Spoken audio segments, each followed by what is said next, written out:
Best You Store, helping you do more, achieve more, be more.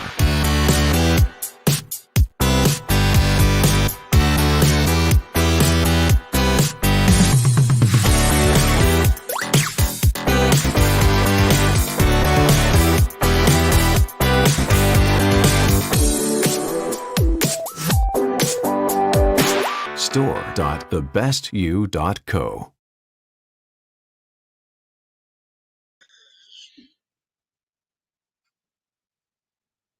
So hello and good afternoon and welcome to our afternoon session here at the Mentors, Masters and Influencers stage. My name is Hugh McAlinden and I'll be your host for this early part of the afternoon. We've just had an incredible morning there over on the other stage. Just wrapped up with listening to some very inspirational CEOs who have been giving us some valuable insights into what it is that they done and have done to be successful and how they continue to support people, emerging entrepreneurs literally all across the world. So we've got a great afternoon lined up and we're opening up this afternoon here now at noon with Diana Lockett.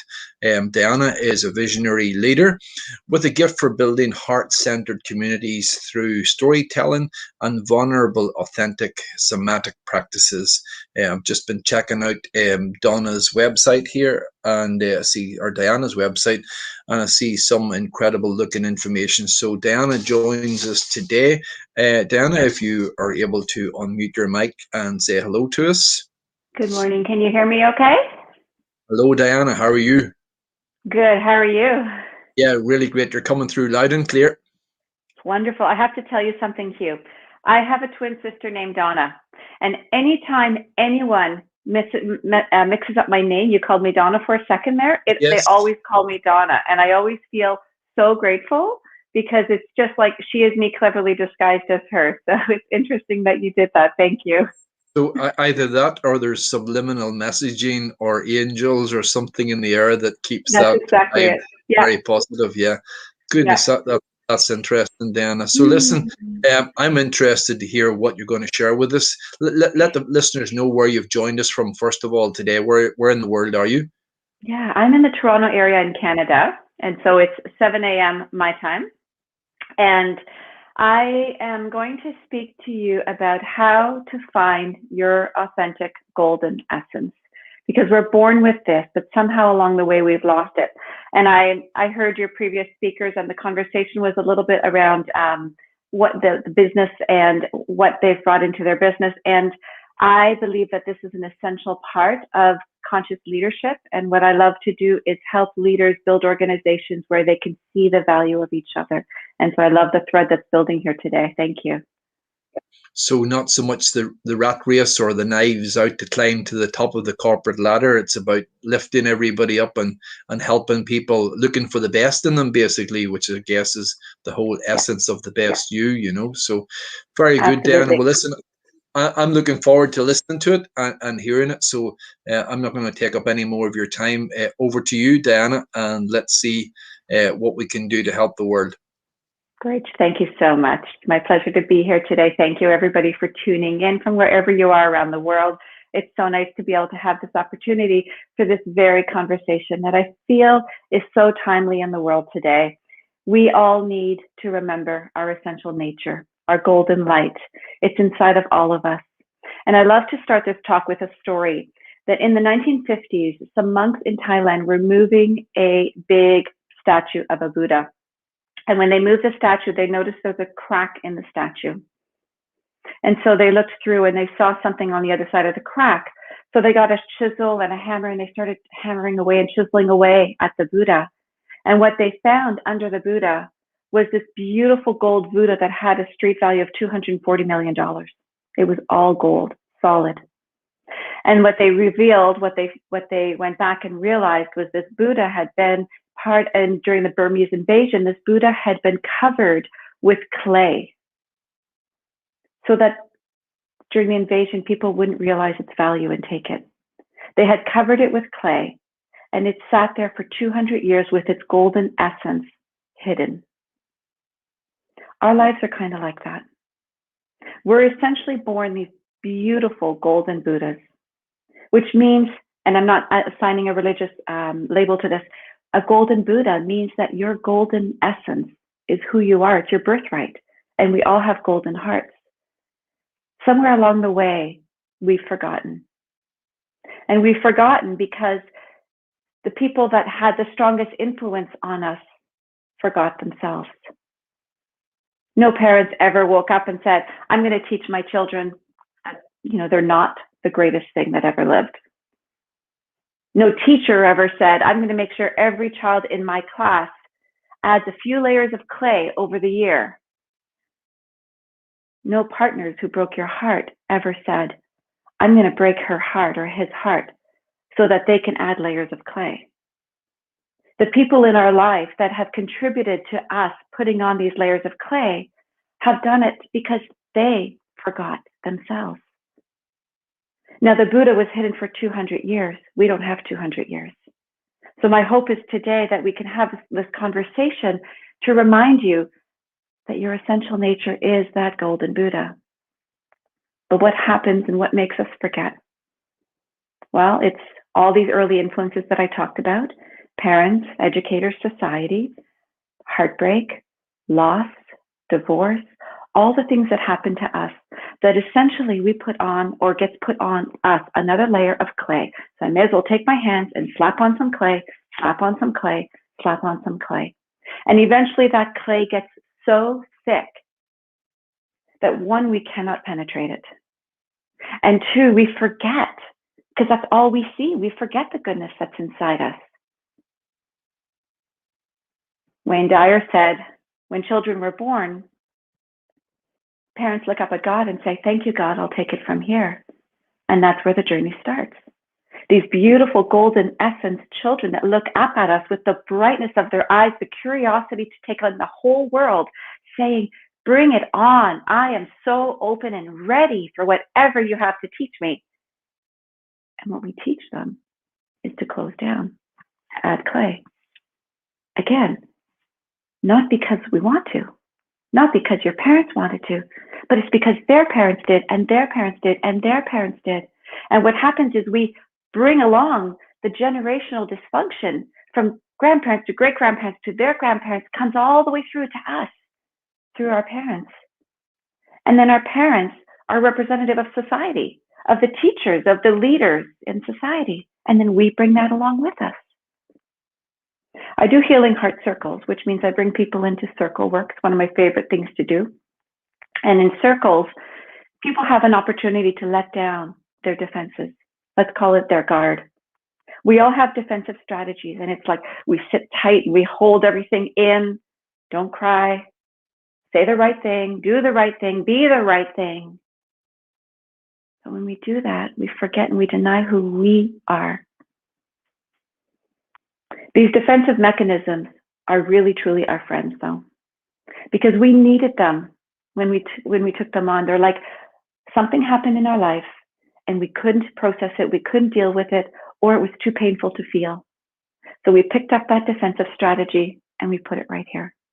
And then something else happened and we picked up that defensive strategy and we put it right here. And soon enough, all those defensive strategies are the clay that cover our essential goalness. But we say thank you to them because we needed them at the time. Because, gosh, when I was a little girl and I came home and my mom was asleep on the couch because she had been prescribed Valiums to manage her depression. And then as an exuberant, outgoing, energized little girl, I came running home to tell my mom my news of the day. Mom, guess what happened today? And she was asleep again. As a little girl, what that brought up in me was a sense of rejection. And rejection is so hard to feel. Rejection is like death. So I added on some clay, put on a little bit more clay, got to protect that heart. I got really good at this, really good at this. I managed to get through heartbreak. I managed to get through the loss of my loved ones. I managed to get through uncertainty. And then I was 32 years old. I had a beautiful little girl. And her caregivers became my best friends. And one day, the husband said to me, or to his wife rather, she related to me, Diana's an ice queen. An ice queen. And that really woke me up. It's like, wow, I am an ice queen. I am so unable to feel, and I cannot show my feelings because my clay was so heavy. It protected everything. Now, here's what happens when we are under stress, because stress contributes a lot to the clay. When we're under stress, our nervous system, which is the communication channel of our body, the network where everything flows, has an experience. Maybe it's what we call a trauma. And a trauma is anytime the nervous system is overwhelmed and you don't have the capacity to support it. Two children can be in the exact same home, and one receives an experience that they just move along and don't think twice about, and the other receives an experience that's held in the body as trauma. So it has to do with one's own nervous system. When we have experiences of trauma, this network, this communication network called our nervous system, starts to shut down. And yesterday I talked a little bit about how we kink the nervous system. Today I want to give you this different image. Imagine that this communication network in your body, this nervous system, is like a million light bulbs. It's a million light bulbs that lights you up. The day you're born, this is what you were gifted with, a million light bulbs. And your only job was to keep them bright, to keep them going, to light up the world with your inner light. But it wasn't under your control, because all these people that came to influence you with their beliefs, with their conditionings, with all their shoulds. And I say, why are we shoulding all over ourselves? Because that's what we were taught. So all these people that come through with all these beliefs, they start to put them on you. And these beliefs essentially confront the core values that you might have been brought into the world with. All of a sudden, as an open-hearted, open, wide-eyed, beautiful child, you get a message that you're not enough. You get a message that what you did was not wrong, but bad. And so we start taking on these cloaks, these layers of shame. And there comes the clay. Because the lights go off. Let's say 40 lights just went off inside my nervous system column. 40 lights just went off. And a layer of clay came on to make sure those lights stayed out. That's what we call shame. That's what we call core unworthiness. All of a sudden, it's not I did something bad, it's I am bad.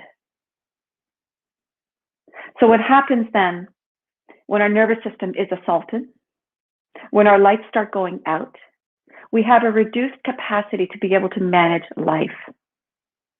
And this part of our body right here that holds our brain, this little 12-pound part of our body that holds our brain, everything comes back to that system. Because we have experiences in our life, and our brain gets to determine how we receive and respond to those experiences. And those experiences then determine how many more light bulbs will go out or how many more light bulbs will stay ignited. So we have, let's essentially make it down to 3 easy parts of the brain. We have this most evolved part of our brain, which is called our prefrontal cortex. It's the genius of your brain. For anybody listening right now who runs a business, who works and needs to access their genius, their creativity, their best executive functioning decisions, you need to have this part of your brain really bright, really active. I'll explain why it's not in a moment, or why it has the potential not to be. I don't want to judge why it has the potential not to be. So with this part of our brain is the most evolved part of our brain, and we need it to be working for us. It's going to get us through life with ease, with success. And I often tell my clients, you have a choice, stress or success. My business clients, stress or success. Because stress will not give you the access to success that's waiting for you. We have this part of our brain, the center mid part of our brain, it's called the midbrain, and in there lies this tiny little organ, this tiny little mechanism called the amygdala. That's the fear center. It has an important role because as information comes into our systems, we process it through the amygdala, and the amygdala decides if it is something that we need to be super concerned about. It basically starts yelling these messages in our brain, danger, danger, danger, or chill. If it's chill, nothing gets activated in the body except calmness. That's good. That comes from a nervous system part of us called the parasympathetic nervous system. We want it to be calm as often as possible because when the parasympathetic nervous system is calm, we can access the genius part of our brain. When the parasympathetic nervous system is calm, we can digest better because it's directly related through the vagus nerve into the gut. And we have a lot of people that are not processing food very well these days. When it gets the message that there actually is a fear, the fear, then the information goes to what we call the reptilian brain, the back of the brainstem. And it's where we get activated with fight, flight, freeze, or collapse. Fight, flight, freeze, or collapse. Now, the information comes in here. The brain and the body don't really know the difference between real fear and perceived fear. So I could be walking down an alley and I think I hear footsteps. And whether it's real or not, my brain and my body is going to respond with the fear response. So what happens when we have this fear response is our body gets flooded with chemicals and hormones called cortisol and adrenaline and a few others. And the cortisol literally floods the body, and it's a monster of a hormone, and it's essential. This stress response that we have, we need it. It's also where our instinct lies. So if a bicycle goes in front of my car as I'm driving down the road, I get flooded with these chemicals because my brain instantly, and this is like so quickly, my brain gets the message that there's a danger up ahead. I need to move quickly. And so I swerve my car and I avoid the accident and I go, ah. That exhale changes the chemical structure of my body in that moment. That exhale allows my brain to start to relax my nervous system. So the cortisol that went instantly flooded into my body to let me respond as quickly as I could. And it has all kinds of physiological responses attached to it. That part of my brain just said, okay, danger avoided, relax. I take my exhale activates my parasympathetic nervous system, and I can go, ah, and be okay. That's how we're supposed to work. That's how our brain and our nervous system relationship is supposed to be to our bodies. But the problem today is we are wearing so many layers of clay that are then covered by layers of stress that the clay, if you can imagine the hardness and the heaviness and the firmness of it, it becomes so hard to manage. But we don't know how to take it off. We don't know how to chisel away. And to be honest, for most people, we are just managing day to day. We don't get a chance to think about this part of us, this golden essence. What is she talking about? I'm just trying to get food on the table. I'm just trying to make sure I pay the bills. I'm just trying to make sure that I can get my work done at the end of the day. And oh my goodness, now we're dealing with this pandemic. I don't have time to deal with that golden essence. I need to just get like real right now. I get it. All those stresses, me too. Me too. And yet, I know that if I deny my golden essence, if I don't deal with those stresses in a way that's healthy, I will never access my golden essence. So I take a deep breath. I do my practices. My practices are meditation. Meditation is an essential practice for anyone who wants to be a leader. And I have a tagline, are you a leader simply, or are you a leader who gives an SHIT? Because if you care about other people, you need to care about yourself.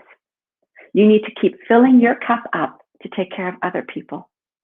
They will feel your stress. They will take on your stress. They will respond to your stress with stress themselves. Remember, the body doesn't care if it's real or perceived stress. If it's surrounded by stress, it is like a sponge and it will take it in. And your body will take in your stress in the first 20 to 30 minutes of your day more than any other time. Because when you wake up, you are in a parasympathetic state. You're calm, you're relaxed, your brain waves are slow. And what's the first thing most people do when they wake up in the morning? They pick up their phone. They scroll. They check the news. All of a sudden, in the time of your day when your nervous system is the most responsive to what you take in, all of a sudden, you've taken in some other people's stuff. And some of it could be joyful. If you're scrolling Facebook or Instagram, maybe you see some great pictures of family and it makes you feel good, but maybe it doesn't. And maybe you come across a tragedy that happened around the earth, or the COVID numbers for today, or anything that helps to activate, or that doesn't help to, that absolutely will activate your nervous system in a responsive stress rate. And then you've lost the ability to make the decision for how you want to feel that day. You've given your power away to an outside force for how you're going to feel that day. Because the research shows that for the people who start their day with negative information, let's just call it news today, that information penetrates your nervous system. And when they check the nervous system hormones and stress levels based on a information questionnaire at 4 o'clock in the afternoon, people who watch the news at 8 in the morning, at 4 o'clock in the afternoon, their stress levels were more elevated than people that did not watch the news in the morning. So what can you do? Make those little changes. The news isn't going to change between the time you wake up and an hour later. So it's essential for you to decide to take control of your own nervous system, to take control of your brain, to take control of your body. Put down the phone. First thing in the morning, the first thing that I do every morning is I practice gratitude.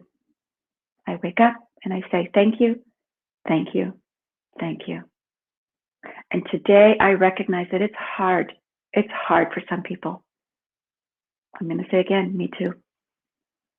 And yet I know that there's always something to be grateful for. And I also know that gratitude attracts more things to be grateful for. So when I start my gratitude practice, all of a sudden throughout my day, I awaken and I see more things to be grateful for. And that stress response starts to go away.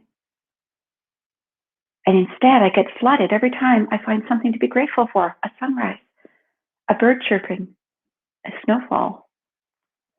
All of a sudden, my stress hormones go down, cortisol goes down, and my feel-good hormones start to come up. Dopamine, serotonin, oxytocin, all those feel-good hormones come up, and they create positive impact in my body. They slow my heart rate down. They improve my digestion. They make my entire system function better the way it's meant to. But when we take on stress and stress and stress and stress, it accumulates. And if we don't have a practice to put it down, if we don't have a way to exhale, consciously exhale, because I know we're all breathing and we're all going to breathe till the day we die. But it's the conscious breath work that makes a difference in your system. If we don't have a way of doing that, these cumulative stresses stay in our body and they add more layers of this clay, this cloak of clay onto us, because all of a sudden we're running so much stress. So we have to get into defensive mode. We have to find more defensive strategies to just manage our day. And now we're managing our day by trying to just manage stress. And we're missing out on this opportunity to recognize that life is here to be savored. Life is here for joy. We're here for the delight of it. We are imprinted with how we deal with stress.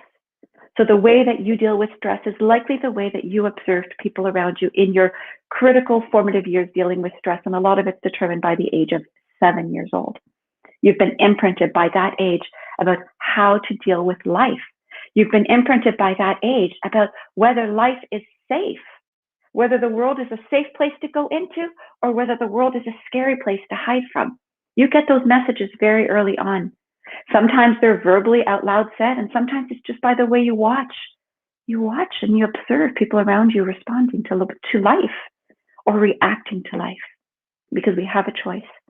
Reaction is stress response. Responding is parasympathetic nervous response. All these stresses that we have managed for our lives keep us hidden, keep us dim. Turn down the light bulbs, turn down another set of light bulbs, turn down another set of light bulbs. And over the years, once you have it diminished your million light bulbs, you can start to feel this clay has created a cloak of darkness inside you. And sometimes that's too hard to feel. We don't want to feel that pain of the darkness. That's when we go into depression.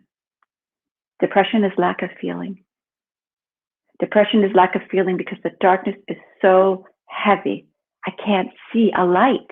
I don't have any lights in me to turn on because they've all been turned off. And I don't want to feel that. So we sit in depression. Or perhaps go to the doctor like my mom did and they give her a pill. The pill just made her go to sleep. But it made her function. Here's what I want to suggest for you today. No matter how many lights have been turned off in your lifetime, you can turn them back on.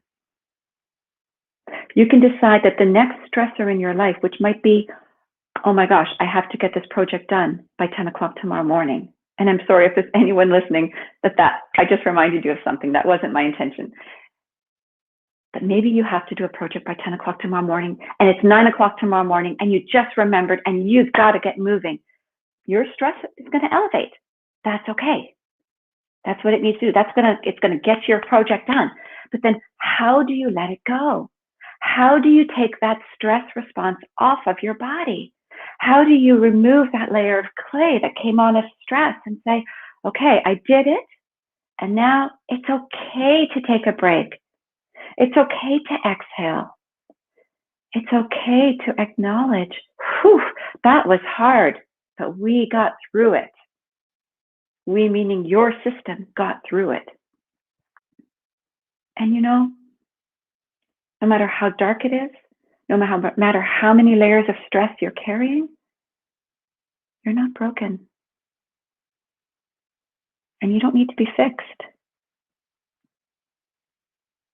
When you get to that point where you feel this darkness that's so heavy, what you need is to remember your golden essence. You need to remember that this little baby, however many years ago it was born, is you. And that essence is still in you. That golden light is still in you. And if you're willing to do that, you get to turn your light bulbs back on. And not just one at a time, but like 100 at a time. That's how fast it can come back on. So here's the practices that I do. I mention my gratitude practice every single day. What are you grateful for? Anything that I suggest here, what I want to advise you is if you are in a leadership role to a corporation, a family, a community, a classroom, I want you to consider these as part of your organization, your classroom, your family's daily practices, especially if you have kids. Let's keep their lights on as long as possible. We know they're going to go out there in the world. We know the world's going to start to turn off their lights, but let's give them the tools, a toolkit, the strategies to be able to counter that. Light goes off, candle was blown out.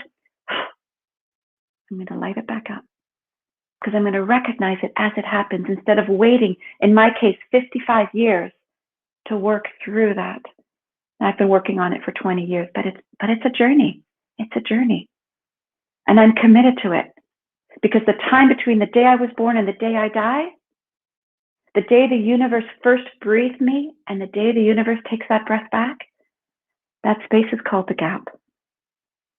And for me, gap stands for grace, action, and passion so that I can live my life on purpose. And if I am full of clay, if I forget my essential goodness, if I cannot access my genius brain because my stress is so running fast and rampant in my body, and it's cumulative, and it's not just the stress of today, but it's the stress of my last divorce, and it's the stress of my dad dying, and it's the stress of losing my job, and it's the stress of bankruptcy, and it's the stress of losing those businesses, and the stress goes back so many years. And then I forget. And the problem when we forget is we become identified with our stress. And this chronic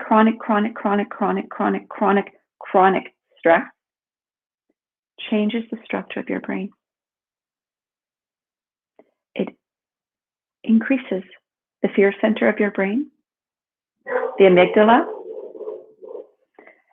and it shrinks the prefrontal cortex. And I apologize, my dog is barking. It shrinks the prefrontal cortex. This is COVID, right? We're not in a studio. The prefrontal cortex, remember, is your genius part of your brain. It's the part of your brain that gets to make the best decisions for you, for your work, for your life, for your family. And yet, when your prefrontal cortex is stressed, when your brain is stressed constantly, the prefrontal cortex shrinks. And essentially, this is an aging process. The prefrontal cortex, the parts of that brain will shrink as you get older. But it gets accelerated when you are running stress all the time.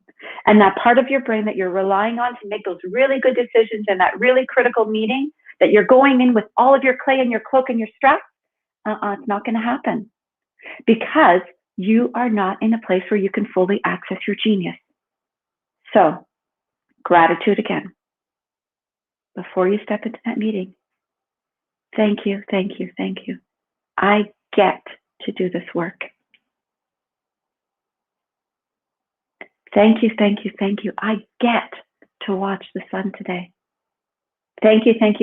I get to eat today.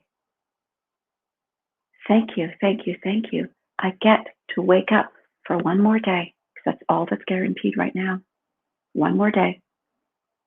The other thing I do every single day is meditation. And my form of meditation is not just to do a 20-minute meditation in the morning, 10 minutes, 5 minutes. It's to sprinkle it throughout the day. And part of that comes along with my beliefs about my spiritual practice, because for me, meditation is a wellness practice, and it's a spiritual practice. That if I just do it in the morning, I don't want to go out for the rest of the day and be a jerk and forget about that. I want to be able to bring it through my day so that I can stay present, calm, access my genius throughout the day. And the wonderful thing about that is it doesn't take a lot. Eckhart Tolle says one breath is an entire meditation, because one breath can decrease the cortisol levels in your body, the stress level hormone, and increase the feel-good hormones in your body and access your genius part of your brain that quickly. The physiology of one breath is so quick. The changes are so incredible. So meditation is essential. And what I do is about 5 or 10 minutes before I get out of bed in the morning, sometimes just breathing and feeling my breath expand my body, following my breath, tracking it where it lands in my body, filling my belly with deep inhales, like my belly expands, and exhale, my belly contracts. People who say to me, I don't have time to meditate, I say, you need to meditate twice as much. We all have time to meditate. We can all take 5 minutes. So here I'm going to give you some other times that you can do it. If you're driving, every time you get to a red light, take 3 breaths.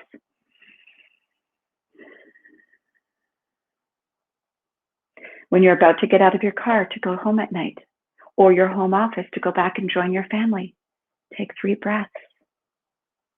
You get to reset your nervous system so that you can show up the best that you can. And every time you take a breath, you start to soften the shell of clay that you have been placed on you. The famous Sufi poet Rumi said, our task is not to seek for love, but merely to seek for all the barriers that we have placed against it. And I have rewritten that. And I ask for permission and forgiveness from Rumi to rewrite that, but I really feel this is how that quote should go. Your task is not to seek for love, but merely to seek for all the barriers that were placed against it, because you didn't put these layers of clay on, they were placed on you. And maybe as an adult, you continue to add some on because that's what you were taught. You weren't taught, oh my goodness, I am feeling so much grief and heartbreak. Oh, I'm going to go in and nurture that grief and heartbreak and see what it needs. Wow, it needs time to be felt. It needs time to cry. It needs time to release. We're not taught that. In fact, in organizations, we're given 3 days to grieve. When you lose a loved one, you're given 3 days. And then put on a smile, pretend you're fine, and go on with life. And what happens is everything gets pushed down into our nervous system. And here we go. As an adult, we're turning off more lights. The other practice that I do on a regular basis is I move towards the discomforts in my body and I acknowledge them instead of trying to push them away, instead of trying to numb them. Now, this can be very confrontational for people who aren't used to it, but it's the work that I've been very committed to doing for about 5 to 10 years now, where when I feel a discomfort, when I feel anger, when I feel grief, I actually go into that state and I have a conversation. What do you need? What do you need to be expressed right now? And what is a safe way to express it? Because I realize if I'm feeling anger, it's not always safe for me to stand up in the middle of a boardroom and yell. But I might take a few breaths. I might just acknowledge the anger. Wow, I'm really angry about that comment that person said. Then I might say, what is it that triggered me? So we have choices every day.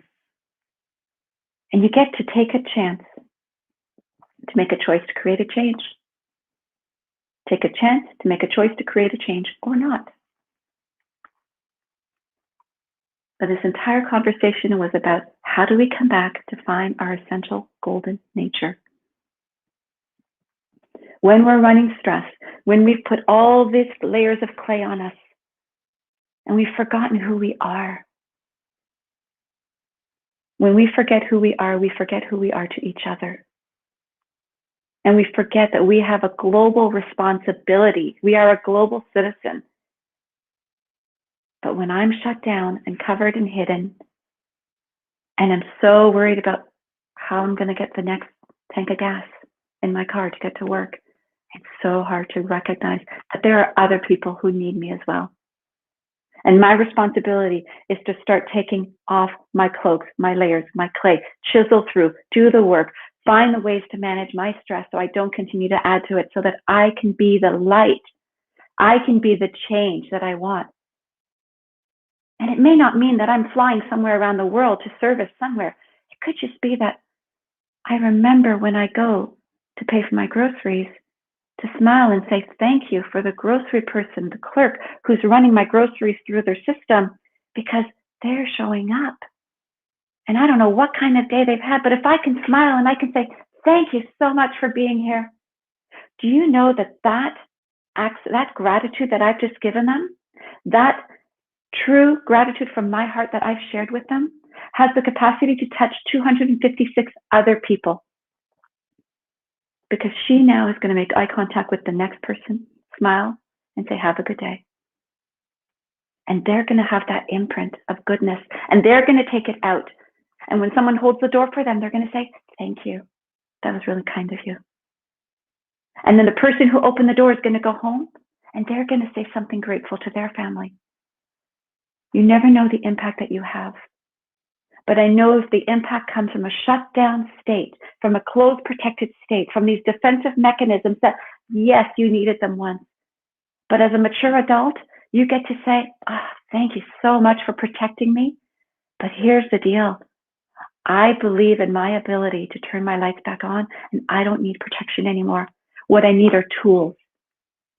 Gratitude, meditation, breath work, embodied work.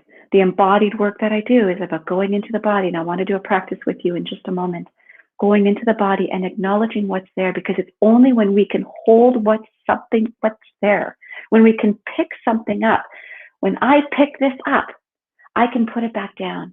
But if I am not picking it up, it means that I'm not holding it. If I'm not holding it, I'm not owning it. If I'm not owning it, I can't transform it. Transformation starts with the awareness. Awareness, breath, and then take a chance to make a choice, or make a choice to take a chance to create a change, the ABCs. Awareness, breath, take a chance to make a choice to create a change. I'd love for you, if you feel so comfortable wherever you are, to close your eyes. And let me change that. Not if you feel comfortable, because I don't want comfort to be your determining factor. Because if you feel uncomfortable, I say, yay, feel the discomfort. So let me change that. If it's safe, if you're not driving, if you're in an environment where you're not going to fall over a cliff, close your eyes, please. Take a few breaths. Maybe this is the first time today that you've felt your breath. Maybe it's not. That's okay too. And now take deep inhales through your nose and exhale through your mouth, and let your exhalation come with an audible sigh, whatever sound wants to follow your exhalation, because that helps to tone the vagus nerve, which is related to the parasympathetic calming nervous system response. So take a breath in. Exhale. And do that a few more times. Breathe in. Keep going as I talk. And if it feels uncomfortable, weird, woo-woo, don't worry about it. Know that this is a wellness tool that you can put in your toolkit. It's actually making a physiological difference on your body. There's nothing woo-woo about this. This is science. So my program is called Realign to Thrive. And realign starts with the word real. And the only way that we can become real is if we're willing to chisel away at the clay that we've placed inside us and go in. Take a chance, go in. The R in real starts with the understanding that our essential nature is golden, that within each of us is a golden Buddha. And the golden Buddha is a representation of your essential goodness. And it's not just some of us, it's all of us. Even if you don't feel it, it doesn't mean it's not there. It's not you, it is you. Even if you did the worst thing in the world and you got betrayed, or you betrayed someone, or you did something horrible that on a human plane is incomprehensible, you're still good. You've just forgotten. It's when we forget our essential nature that we do things that we're not proud of. And we judge people. And we hurt people because hurt people hurt people. So for this moment, right here and right now, I want you to feel, place your hands on your heart and take a chance to take a breath and feel your goodness. Be willing to believe it's there. Maybe it's deep. Maybe it's really hiding. But if you were to follow into the cave of your heart, go through the darkness, and notice in the center lies a golden flame. This flame is your goodness. This flame is your golden nature. And this flame is always there, even when you forget to notice it. Take a breath, and maybe the flame gets a little bit bigger. The real in Realign is to remember your essential goodness, your essential miracle. That statistically, there's a 0% chance that any one of us would be here, and yet we're here. And then the E in real is to explore your body. This is the embodied work. Go into your body and notice 3 things that come to your attention. 3 sensations that you can feel right now. Sensations are the language of the body. So perhaps you're feeling tightness, tingly, swirly, hot, cold, tension. What do you feel in your body? And so the EAL go together in real. Explore your body, allow it to be, let it be, don't change it. This is your body telling you how it's doing right now. And when you make it wrong, you added more layers of clay. So right now you have the option, the choice, the chance to give your body permission to be exactly where it is and say, it's okay. You don't have to defend this. It's okay. And when you do that, the IGN in Realign is allow an inspired pop-up to come into your awareness. What does your system, your brain, your body, and your nervous system want you to know right now about you right now? Right here, right now, what message does it want you to remember? The G is for gratitude. What are you grateful for right here and now? And the N is for need. What do you need? Because we're taught very early on that other people's needs are more important than ours. And then we run that system, we run that belief for a long time. But you have to fill your cup up to see your golden nature. What do you need? And then take a breath in. Exhale with a sigh. Come back to the light of your heart, the golden flame. And imagine now for a moment that the golden flame is starting to expand beyond your heart towards your skin and starting to expand and landing around the outer shell of your body. And so you're lighting yourself from the inside out. And this golden, beautiful light now is starting to sprinkle itself in the room that you're in your family. It's starting to expand and sprinkle into the organization that you get to work at. Being willing to ignite the lights of others in that organization so that you, from your essential goodness and your golden Buddha nature, can see that in others and know that everybody's doing the best that they can, given their model of reality right now. And then let's take that golden Buddha essence and sprinkle it around the world. Take it through the globe. Imagine that it is now flying around the world and sprinkling itself wherever it needs to land to remind others that it's in everyone. And then please draw in a deep breath. Exhale, return to your bodies. Feel whatever is connecting down to the earth. So whether you're sitting on a chair, your hips down down onto the chair, your feet on the ground. Maybe wiggle your fingers, your shoulders, your toes. Let your body come back to life with this newfound goodness that is always there. And then open your eyes. A dear friend of mine told me a story that she was at a TED Talk and an actor was speaking. She didn't tell me who. And someone asked the actor, "Why do people love you so much?" And his response, "Because I let them." He knew his golden nature. He knew that his essential inner state was that of a golden Buddha, just like you. Thank you so much. Thank you for your presence, your attention. Thank you for your light.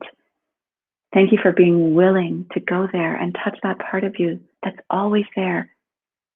We just have to remember. And if you want to connect with me, you can connect with me at dianalockett.com.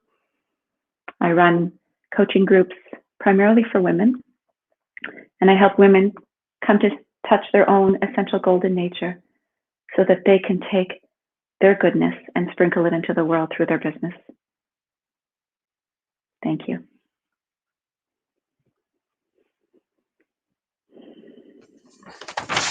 Well, Diana, that was just incredible. I hope from a male point of view, you didn't mind me meditating and chilling out, because I have to say your voice was quite calming, and I really enjoyed the whole session. It was just brilliant, really, really, really good, and it resonated with me from the outset, because while you talked about the clay around the Buddha, I often talk to people about filling their carburetor. You don't lift a handful of dirt every day and drop it into your fuel tank and expect your car to perform. We do services. We service our car every 10 or 15,000 miles to keep it operating at its optimum. And yet people, human beings, souls, whatever you want to describe us as, go through life forgetting to service ourselves, forgetting to take time out, forgetting to clean the filters, and even just the little tips like the brief meditations at the traffic lights. And again, I mean, I'm as guilty as everyone else. I think I'm conscious of these things, but I know if I don't get my meditations in the morning, my day just seems to be that ever revolving door that just I don't get caught up. So I recall someone quoting to me years ago that Gandhi said, someone asked Gandhi, why did he meditate for 2 or 3 hours every day, when he had so much work to do? And he said, it's because I have so much work to do that I need to take this time out, otherwise I'll never get it done, and all of those different connections through your body thereafter, So just incredible, Dan. I really, really enjoyed that. Thank you. Thank you so much. And I love that story about Gandhi. I actually haven't heard that. And I'm going to say to that, me too. I do these practices every day because I have a lot going on, and I'm so grateful for the practices. And it's a choice I make. It's a choice I make every single day. And so I hope that people listening can make the choices to start to move inwards in a way that's healthy and nurturing, and they get to reset their nervous system every single day. Absolutely. Thank you, Hugh. Yeah, you're most welcome. So, and they can check out all your details, Diana, on dianalockett.com. I was on your site there before we came on today, and I have to say again, it's bright, it's breezy, it's airy. There's a great feeling of calmness flowing all through it. So, whoever put that together for you done an excellent job. They were definitely in tune with you. So well done there, and check it out. So, I guess things have been slightly more challenging, perhaps without being able to physically meet people so much these days, Diana. It's all moved virtual, but has that been a challenge for you, or have you adapted to that accordingly? Well, let me tell you something, Hugh. I teach people how to hug. I run a teacher training program, and on the fourth day that we meet, so I don't do it on the first few days. They're getting to know each other. They're coming in like scared, really scared and closed. But on the second weekend that we meet, on the Friday morning, first thing, I teach people how to hug. And how to hug so it has a physiological impact. Because these quick hugs like, oh, hi, do nothing to your nervous system. But if you can hold a hug for 20 seconds, for me, it's usually, I count, it's about 16 seconds for me, 15, 16 seconds. And a nice firm hug, it floods your body with oxytocin, which is the cuddle hormone that makes you feel better. And the great thing about giving a hug is you can't give one without getting one back. And I'm missing hugs. I have to say, I'm missing hugs.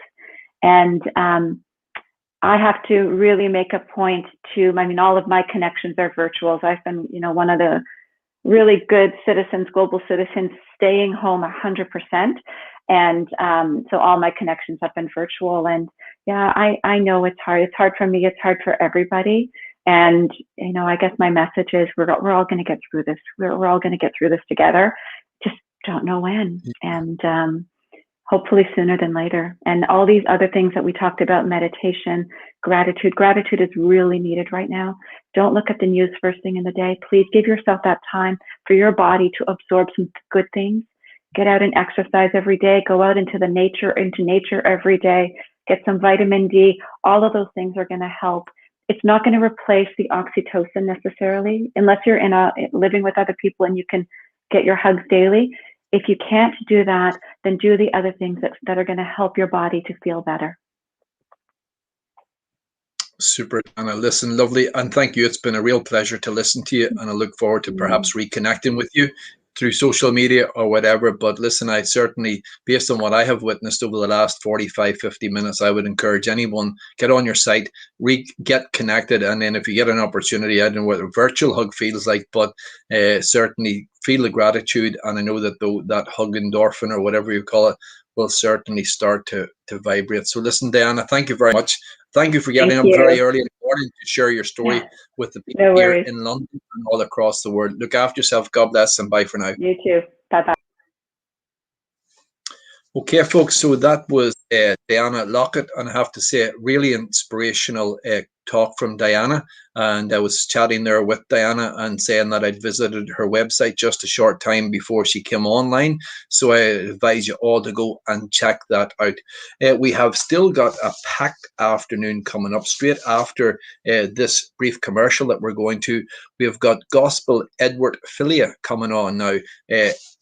Gospel has worked at a very high level with some of the world's leading pharmaceutical companies, and she has developed her own strategy to help young people and their families remove themselves from the pressure of the debt that's out there in the world today. And I'm sure that that's only going to mount, and I'm certainly sure with students, and I have a daughter myself who's still at university, and already in her first year feeling a lot of stress because of the non-connection that she's getting with her other student colleagues.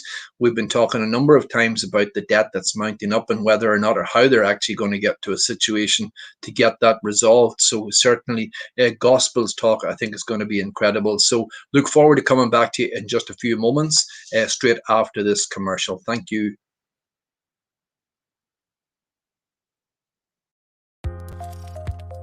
We are living in unprecedented and uncertain times. Thriving in the New Normal is my new TV show created just for you. Are you aware that while most people are surviving during this new normal, others are thriving like never before? Which one are you? Circumstances have never defined a person. Our responses do. What if you could experience the thoughts and behaviors of some of the most successful people in the world and how they have chosen to respond? Let us help you become the person you were destined to be and not just your current reality. You deserve it. Get ready to thrive. Watch my show now on Roku, Amazon Fire, Apple TV, and Google Play.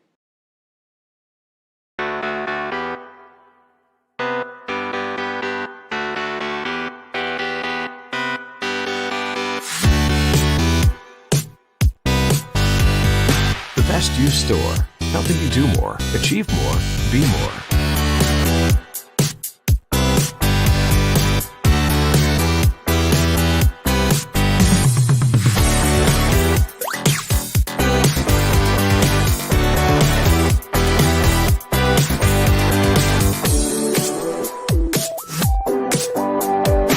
Store.thebestyou.co.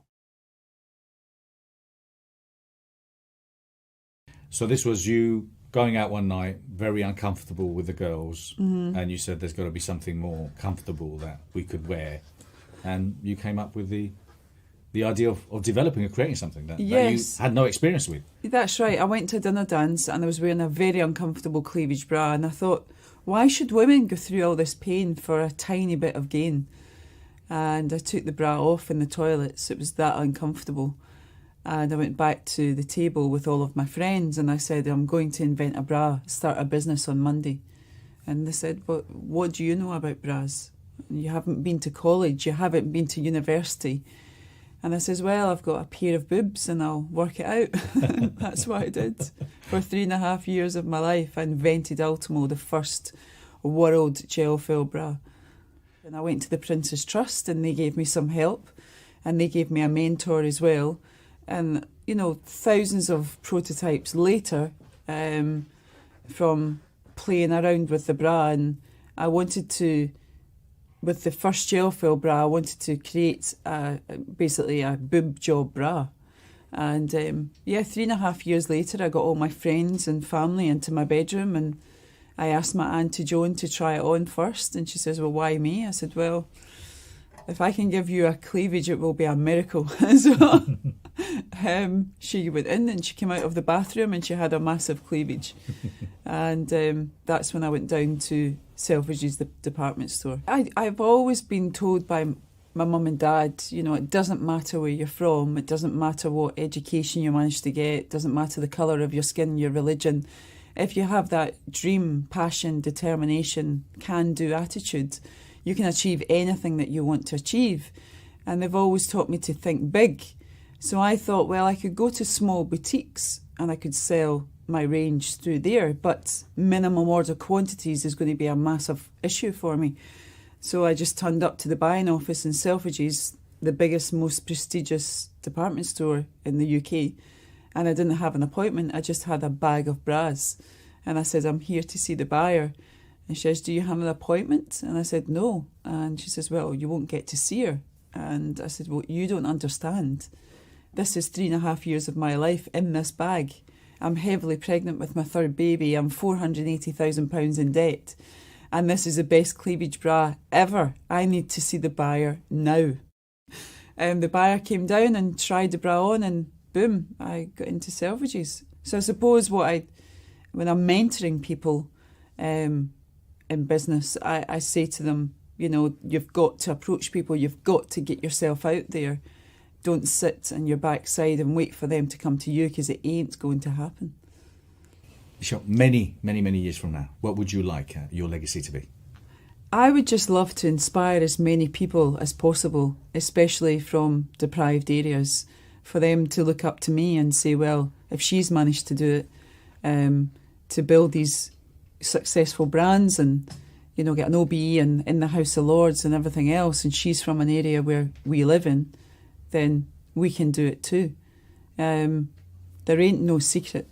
You know, if you just work hard, I always say the harder you work, the luckier you become. Now, the best You Personal and Professional Development Virtual Expos are happening globally in 2021. Whether you want to speak, exhibit, or attend, these are online events for all those passionate about living a better life, creating a better world, gaining greater mindfulness and meaning in these new times, and becoming the best version of themselves. Book your speaking slot, your virtual booth, and get tickets to attend now.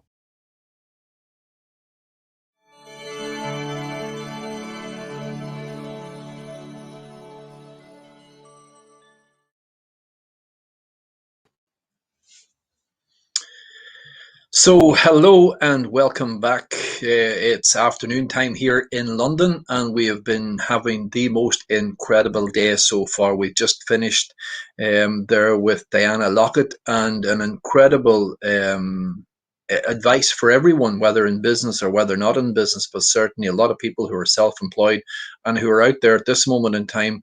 If it wasn't even the normal environment they're in, we're certainly experiencing some incredible pressure. But our lineup of incredible speakers continues, and we're joined now by Gospel. I'm hoping I pronounced this correctly. Gospel Edward Filia. I'm sure there's a proper way to pronounce it, but Gospel, you're very welcome to the call today. And I know certainly from reading your bio, you've got some incredible background and experience in helping people through some of their financial woes, and particularly if they're in a student background. And Gospel has also worked at quite a high level with some of the world's largest pharmaceutical companies, including Pfizer and GlaxoSmithKline. So I'm sure she knows a bit about the cut and thrust of what goes on out in the commercial world as well. So Gospel, if you're with us there and if you'd like to just join us, that would be brilliant. Good afternoon to you, Gospel.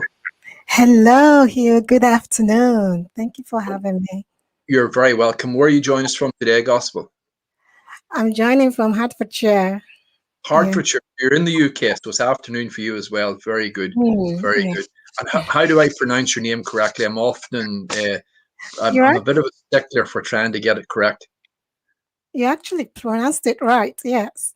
Very Edward good. Filia, yeah. Very good. Well, listen, I'm just reading down your bio here and seeing that, you know, I myself worked in the corporate world for over a decade back in the 1990s for some of Ireland's largest fresh food producing companies, again at a high level in their sales and marketing divisions. And I've been self-employed for 22 years. So I know a bit of mix between the corporate world and the pressures that come with being self-employed. But I guess looking at students as well, you know, there's got to be an attitude of self-employment there through their education, but the pressures that come with financial woes today must be incredible. I'm sure you're experiencing a lot of that based on what it is you do. Yes, indeed. Yes, they a lot of them are struggling with it, you know, taking on the student loan as well, and then they are stressing out about how they'll pay it, and they are thinking with this pandemic, they are feeling like they are not getting money for value for going into university. 50 this year. Yeah. Yes. So, and I see, am I correct in reading that you were able to clear off your student loans and debts quite quickly? Is that part of what it is that you teach people through your courses? Yeah, I teach them steps on how they can crush their debt a lot quicker than they thought. So rather than keeping it there like a pet for the next 30 years, there are steps that they can do to pay off earlier. Very good. Well, listen, I know you've got a lot of good information to share with us, Gospel, so I'm not going to take any more of your time. We've got a lot of people, I'm sure, eager to hear what you've got to share with us. So over to you, Gospel. We look forward to listening to you over the next sort of 40, 45 minutes. Great, thank you. So here is a problem. Here's a problem that small business owners are facing right now today. They borrowed too much money. For example, they either took on business loans from the bank, or even they took on the loan from the government, guaranteed loan to support during the COVID-19 pandemic. In fact, around 43 billion pounds was borrowed. This was under the bounce back loan scheme that was targeted more to small business owners. Comparing this amount to 2019, in which small business owners borrowed just about 8.8 billion pounds, that is 34 billion pounds more money that was borrowed in 2020. And that is a really high level. This is not good. This is not good at all. As a small business owner, you borrowed money thinking that you were going to be able to pay that money at a set amount of time. For instance, borrowing under the government guaranteed loan scheme, in which you get a 0% interest for 12 months, and you were banking on making that money back before you start paying interest on that loan. You are now in a situation where you have not been able to perhaps even reach a profit level so that you can start pay that loan before the interest kicks in. And that is a problem. What you need to do is to find a way of how you can now pay back that loan a lot quicker before your 12 months runs out. How do you get back on track? How do you become the hero of your own life? How do you become the hero that you always wanted to be? Because you started your business to grow your personal finance. That's what many business owners did. I'll be sharing with you steps that you can take right now to help you to get out of debt a lot quicker and get to a place where you start to feel in control of your finances, and you start to reduce that stress, that worries that you have about your financial life. You need to do this today, because if you don't, you will wake up in 5 years' time still stuck and in the same situation that you find yourself in. If you don't, you end up having that stress and feeling anxious every time and being confused and overwhelmed, not knowing how you're going to get out of the mess that you find yourself in. And I don't want that for you. Absolutely not. I want you to wake up in 5 years' time amazed at how far you've come, that you have no debt, you've cleared off your debt, and you are growing your business and taking profit that you planned to take to grow your personal life, your personal account. You know that holiday that you've been hoping to take that is long overdue, you can now take that holiday. Imagine that. That is what I want for your life. That is what I want for you. You, as a business owner, you as a small business owner can pay your debt back a lot quicker than you thought.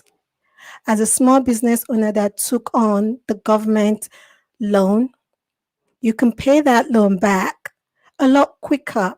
And if you are almost to reaching, you're almost due to start paying off your debt with the interest, maybe you're almost at month 13, you can find a way that you can pay that off much more quicker than you're getting into the whole 72 months that you are entitled to.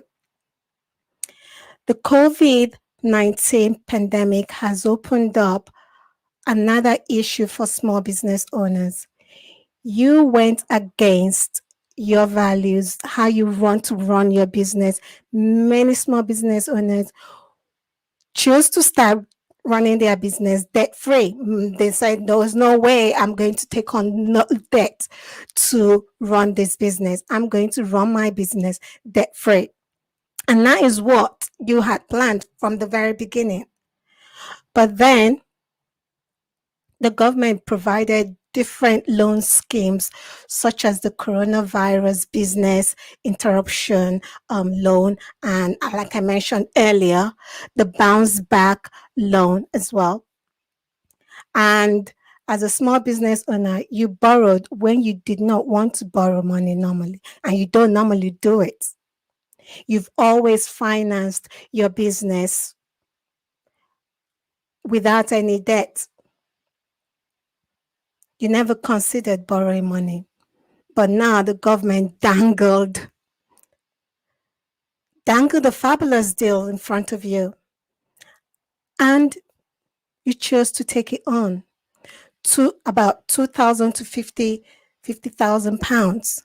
You could borrow at 0% for the first 12 months. And then, even though it's a small interest that you get to pay on that loan, 2.5% for the next 6 years. That's a good, you felt that that was a good deal. People convinced you that you should take it on, that you'll be able to pay that back.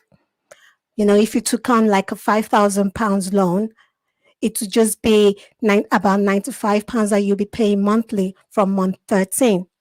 Not a big deal. But when you start to think about all the other loans or all the debts that you have, you know, your mortgage, for example, your car that you financing, it all starts to add up.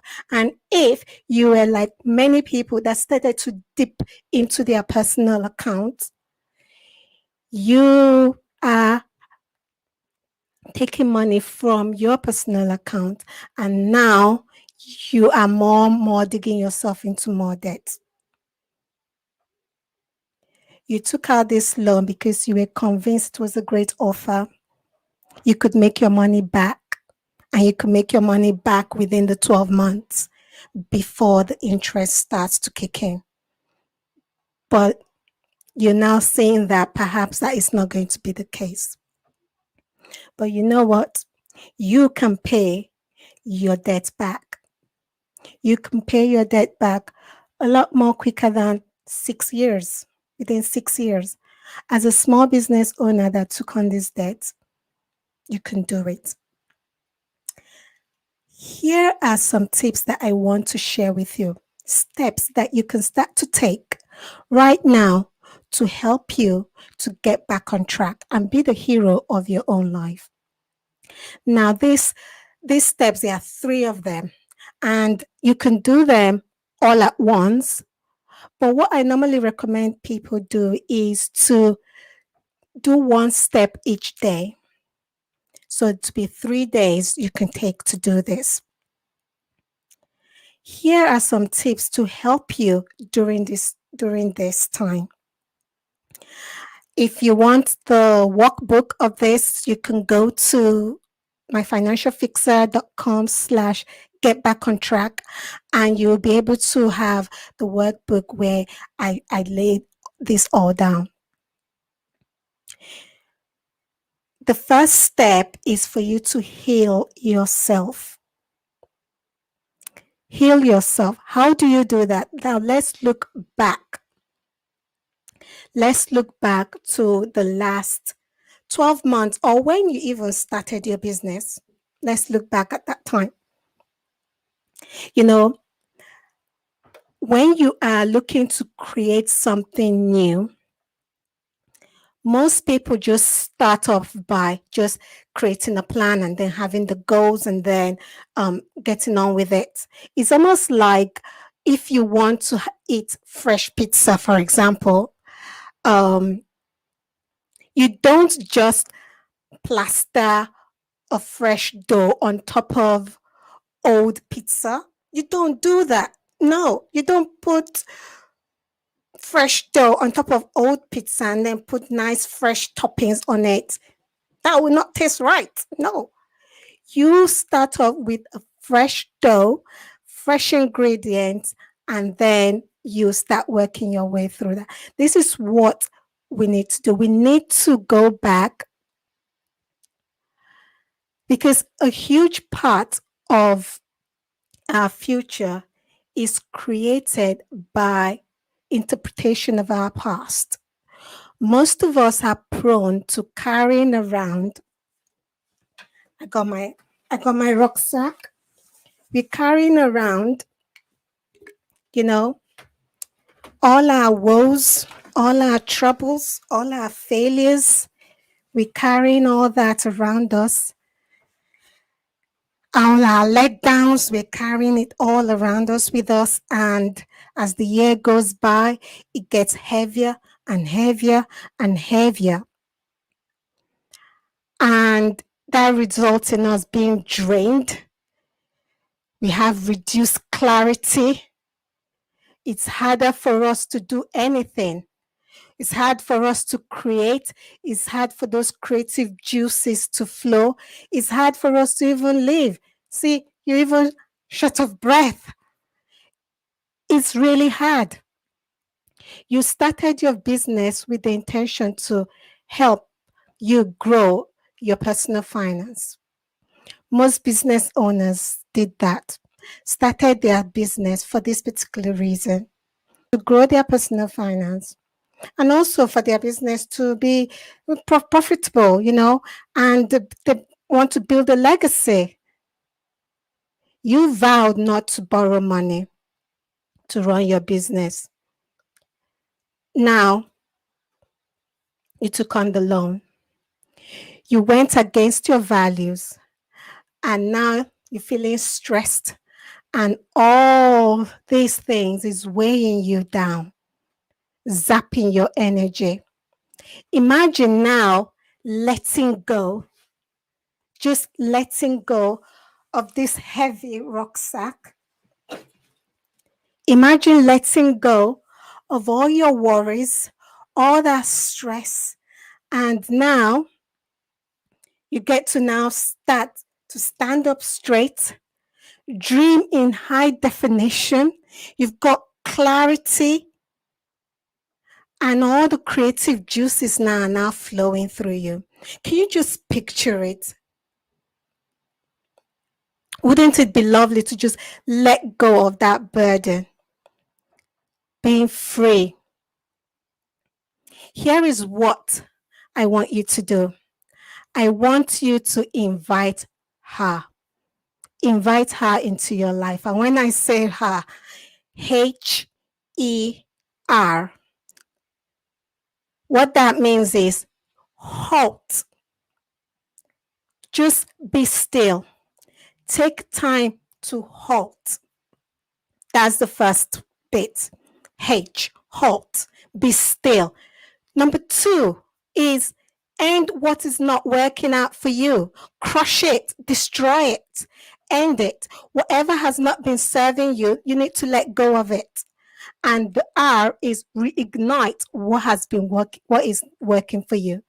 Reignite that. Imagine waking up rested in 5 years' time. You've not had a full night's sleep in a long time. Imagine once you've let go of all those burdens and all those bad all those things that have not been working out for you or serving you. Imagine letting go of that, and now you're able to sleep and you're not having that financial worries. I want you to answer these 3 questions. There are more. Like I said, if you check out the workbook, you will see more of that. Answer these questions when you're looking back. What inspired you to start your business in the first place? Think back as to now how were you feeling? What made you start your business? What happened in the last 12 months that caused you to now choose to take on loan when you normally don't? Think back at that. What were the lessons that you've learned from each of those situations? What have you experienced? Sit down and do that. Now, there are about 9 of these questions. Now, after you've done answering these questions, I want you to now take the paper that you've written them in. After you've written them, take the paper that you've written them in, and I want you to burn it. And again, you can always take a video of it and tag me on Instagram doing this. What that is you're now letting go because you've purged yourself out of all that negative stuff or all that feeling. You've put down on paper all the things that, for example, you especially this is a step where it can be quite emotional and painful, especially if you feel like maybe you made wrong choices in the past. It can be quite something. I want you to, once you've written that down, squash it and then burn it. After you've done this, you might feel drained, and I want you to get your state back into a great state.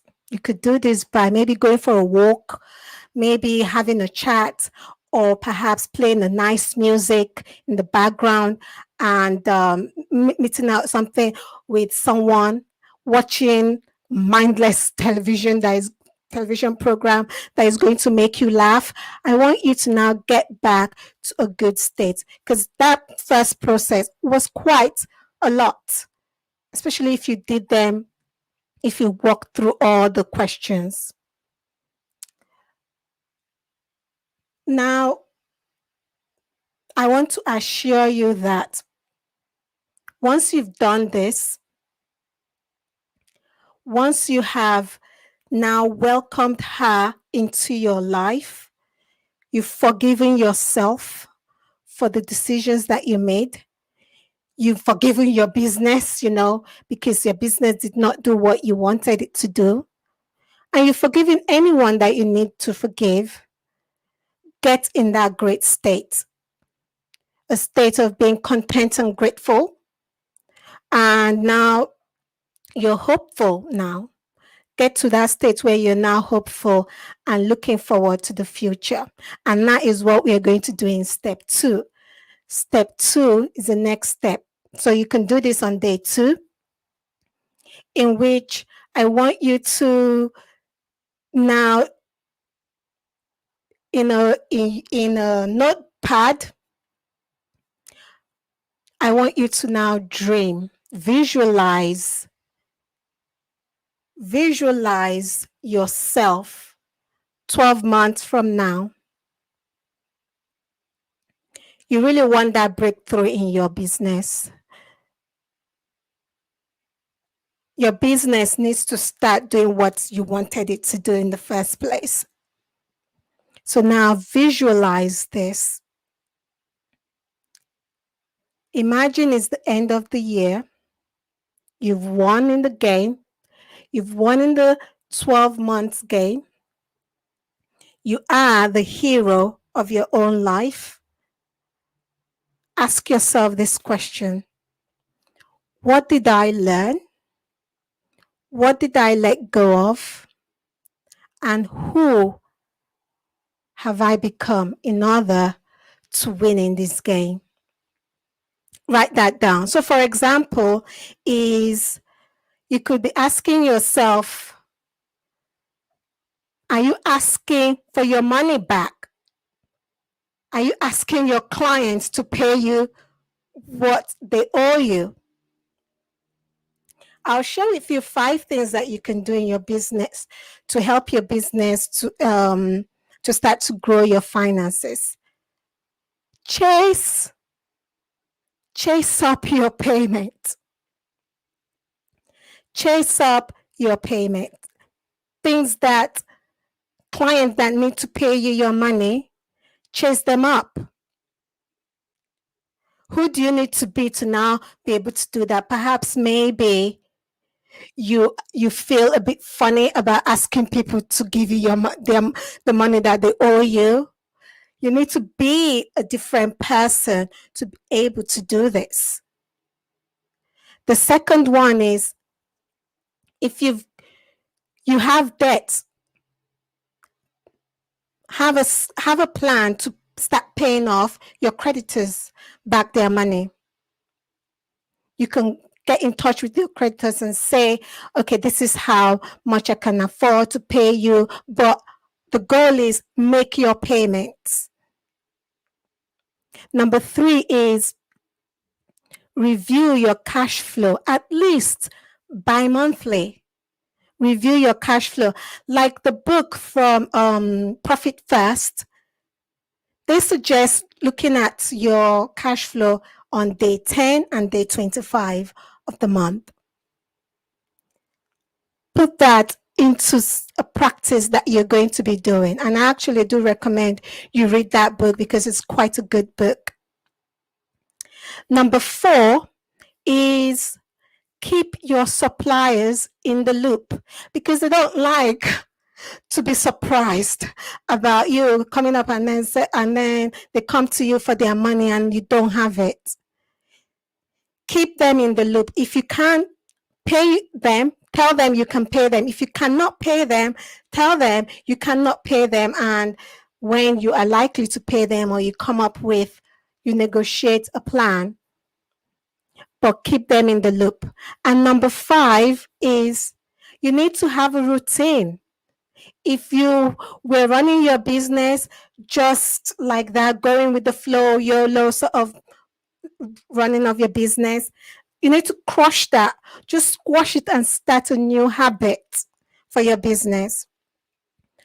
What new habit are you going to adopt? What will you commit to doing quarterly, monthly, weekly, daily? Have that in place. You want to be able to wake up in 12 months' time and you're back on track with your finance. You want to see the progress that you have made. You want to get that phone call from your accountant, say, look at you. I have good news. You are in the black. Imagine that, right? Wouldn't that be fabulous? You just let out a huge sigh of relief and you're dancing all over the place. That is something that I want for you. You do not have to be in debt because you're a small business owner. Absolutely not. You do not have to be in debt for years. No, you can run your business with a profit. Your business can start to bring you that money to help you grow your net worth. You can have peace of mind knowing that your legacy will live on. You can have peace of mind that your children's children will be able to see what you have built, and even your children are financially savvy, and if you choose to leave your business to them, they know how to run your business with a profit, debt free. That is what I want for you. Now, you've looked at back to the past. We've looked at the future. We've visualized a beautiful future, fabulous future. Now, day three. Day three is time for you to be intentional in achieving that vision that you saw in day two or step two, if you're doing it in the steps. It's time for you to plan and put that plan into action. There's no point you having all the goals all around, 100 goals, and then you don't do any of it. No. And again, side note, I don't recommend you make 100 goals. No, at least 5 goals a year you should aim to make, because at least then you are able to, you're not feeling too overwhelmed. Because one thing that I've heard from clients that come to me after saying, Gospel, I do have goals, and they have like 20 goals, and they're like, but it's just too much. Yeah, it's too much because it's 20 goals. No, you need to narrow down your goal. So now that you have is step 3, now you have your plan. We need to take action. So what is that plan? Growing your finances. That is your ultimate goal, right? And now how are we going to do that? It is time for you to create this 12-month game plan. It is the most important part of your business, because if you don't do it, guess what? Who's gonna do it? Who is going to do that? Nobody. You gotta do it. One thing that there are 5 things that I want you to look at right now is consider starting up having a 13 weeks framework. If you don't already do that, put that into your plan. In order for you to grow your finances, you need to start monitoring what is happening. 13 weeks, I like it because it's enough time for you to fix any problems that you might have. So it's enough time for you to find money if you're running low on funds, for you to make cuts here and there. 13 weeks is enough time to do that. It's enough time to make cash flow projections a lot easier and accurate when you're working with the 13 weeks framework. The second thing that you need to now start doing in your business is have a rolling weekly, have a rolling forecast weekly. So looking at things every week. Many people will suggest looking at outgoings first, but I mentioned about the whole profit first, in which it's all about taking your profit first and then everything else comes second. The old way was you look at your sales and then you look at your expenses, and whatever is left is your profit. How many people end up spending all that money on expenses and not taking the profits? Maybe it's now time to start looking at something new. The way you do it. Maybe it's time to reverse engineer that. And I'm not saying you should take out loads of profit. No, you start bit by bit, but make sure you pay yourself. Take out profit for your business. It could be 1%, or maybe you're like, Gospel, 1% is too much. 5%, but take something out. Step by step, you do it. Perhaps if you're like me, you started your business because you wanted to provide a service to solve a problem for people. You wanted to share your passion with the world. I understand that. I totally get it. I started my company for one reason, to help young people and their entrepreneurial parents grow their finances and have a positive money mindset. They deserved financial independence. While supporting others, I wanted to be financially free, financial freedom, and have security in life.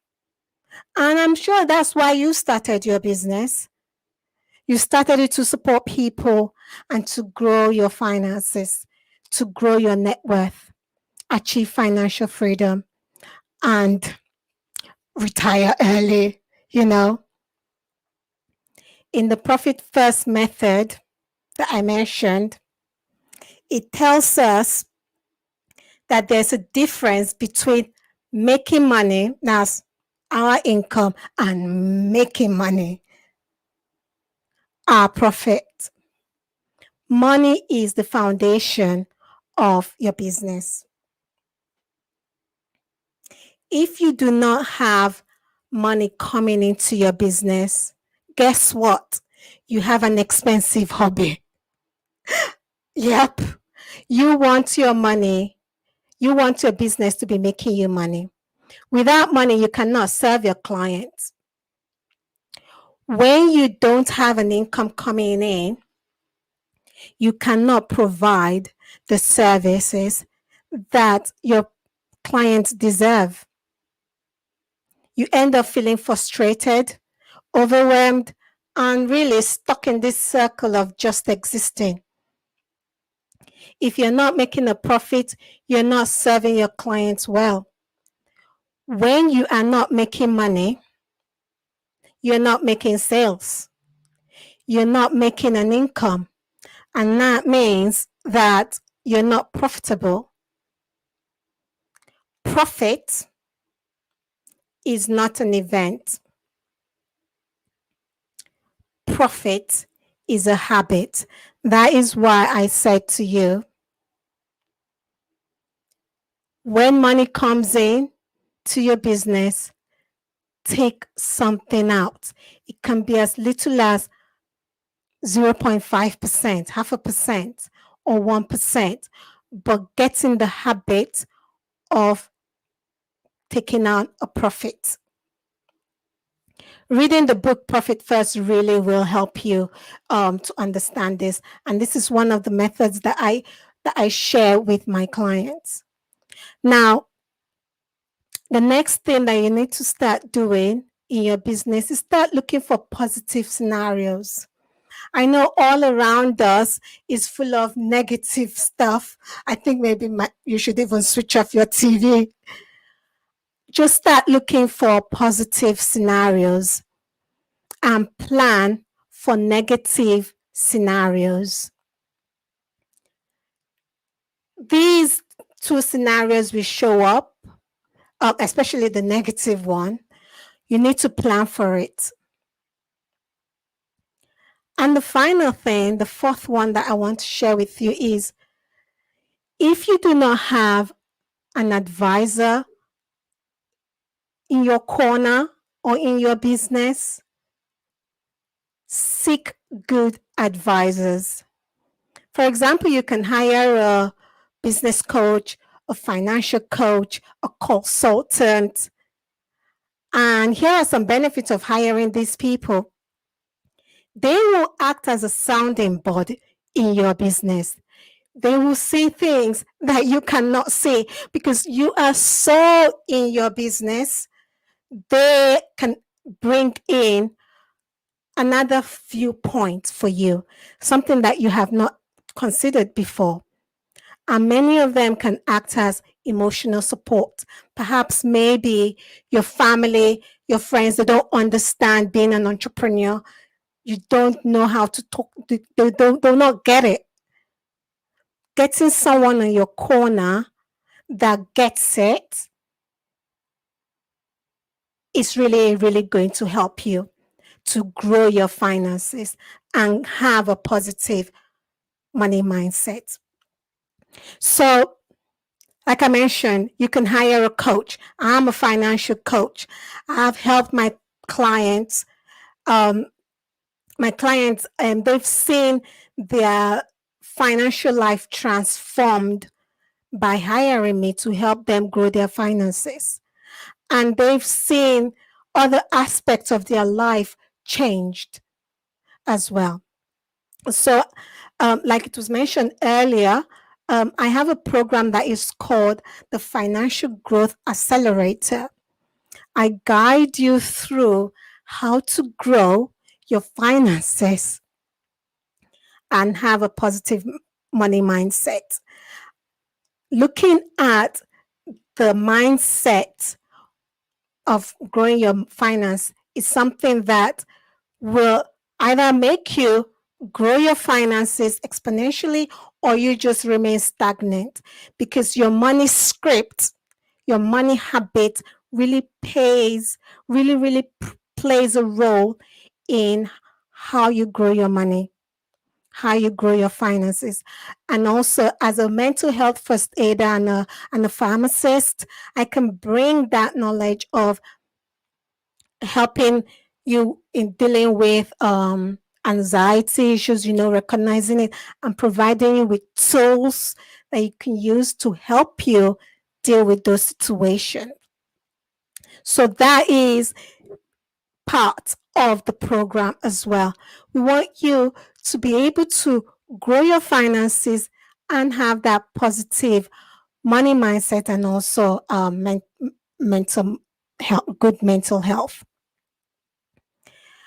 You need to get someone that will hold your hand as you climb out of the deep hole that you find yourself in.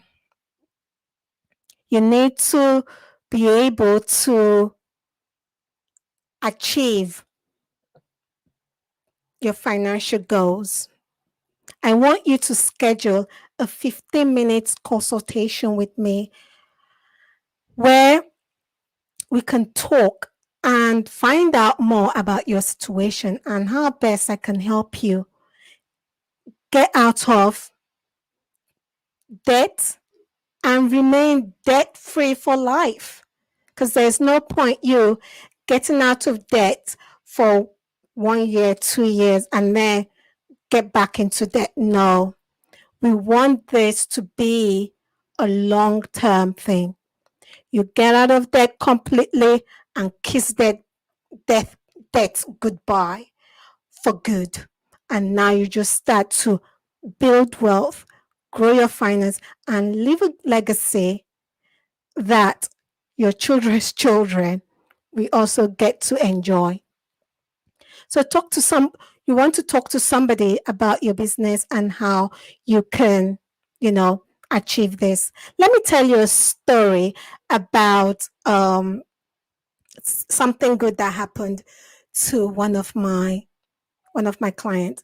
Now, this mom of two, she was in debt, frustrated about her financial situation, and in life generally, everything looked so bleak for her.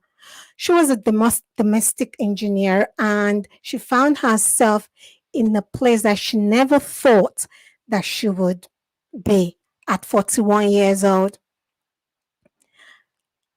After going through the program, having a plan for her to get out of debt, change her money mindset, her money script, her money behavior, she started to put things in place to grow her finances and get to financial freedom. She's changing her life and she's building wealth. And that is what I want for you. So schedule your 15 minutes consultation with me and let's get you started. You can schedule this consultation on www.myfinancialfixer.com/consultation. And I look forward to chatting with you. That's great, Gospel. Thank you. Hi, Gospel. Good afternoon. Thank you so much for that. Can you hear me? Oh, yeah, I can hear you, Laura. Okay, great. Thank you so much for that. It's so important to understand your finances, becoming financially literate. and tracking receipts and monitoring your spending habits. All of that is very good. Well, thank you so much, Gospel. And now we're going to go to a commercial. We'll be back soon. We are living in unprecedented and uncertain times.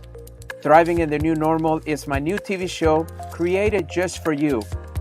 Are you aware that while most people are surviving during this new normal, others are thriving like never before? Which one are you? Circumstances have never defined the person. Our responses do. What if you could experience the thoughts and behaviors of some of the most successful people in the world and how they have chosen to respond? Let us help you become the person you were destined to be and not just your current reality. You deserve it. Get ready to thrive. Watch my show now on Roku, Amazon Fire, Apple TV, and Google Play.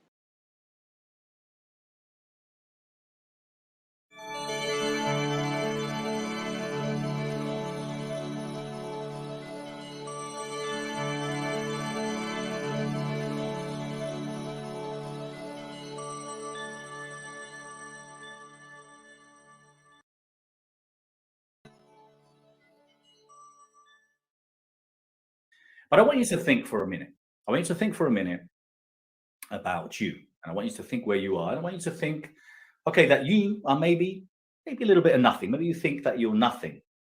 And then on the other hand, I want you to think about everything. I want you to think about the universe. I want you to think about that. And what I want you to do is I want you to just literally float out of your body and just start flying into space and start seeing maybe the place that you live, and then you start seeing parts of your city. And as you float even higher and higher, you start seeing the whole city. And then you start seeing the state, and then you start seeing the whole United States, or you start seeing part of the world wherever you're from, wherever you are. And then you go higher and higher, and then you can start seeing the surface of the earth, round and blue, or maybe dark with stars. And you're just floating up and up and up, and you're flying, and all of a sudden you can see the stars, and you can see the moon, and you can see the sun, and then you can start seeing the universe. You can see how vast the universe is and how amazing the universe is. And then you can see the sun, and you know that the sun is just a very small star where there's billions of stars and billions and hundreds of billions of universes. So obviously you think that that is everything and that you're nothing. But if you come back and you come from all of the way up there, all the way back down, and you come to the present, all of a sudden you should realize that at the end of the day, whatever's going to happen, whatever is happening, is happening. It's meant to be. It's serendipity. It's meant to be. And there's nothing that you can do about it. There's nothing that you can do about it. But on the other hand, there's everything. You can do everything. Because you see, if something happens, a lot of people tend to focus on, oh, why has it happened? Why has it happened?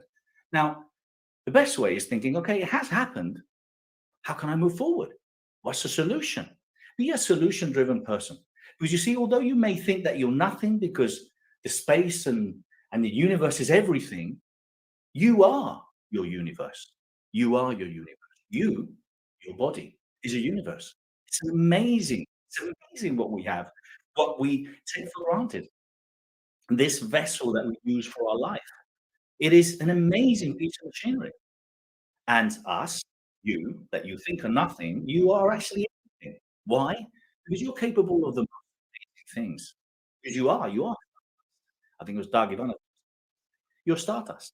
You have everything in you. You're part of space. So you're everything, and you are capable of everything. You're capable of doing the most amazing things. And there's people that do nothing, and there's people that do everything. So what I want you to do, what I want you to invite you to do, is I want you to think.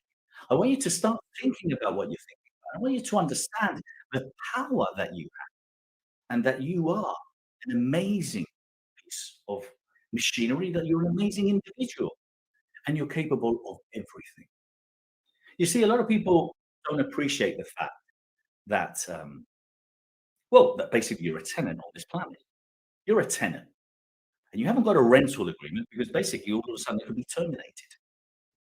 Maybe some people, unfortunately, are notified that they're going to be leaving because they have a disease and they're here for a little while and they know eventually they're going to leave, maybe a month, maybe three. But at the end of the day, we're tenants on this planet, and we are mortals.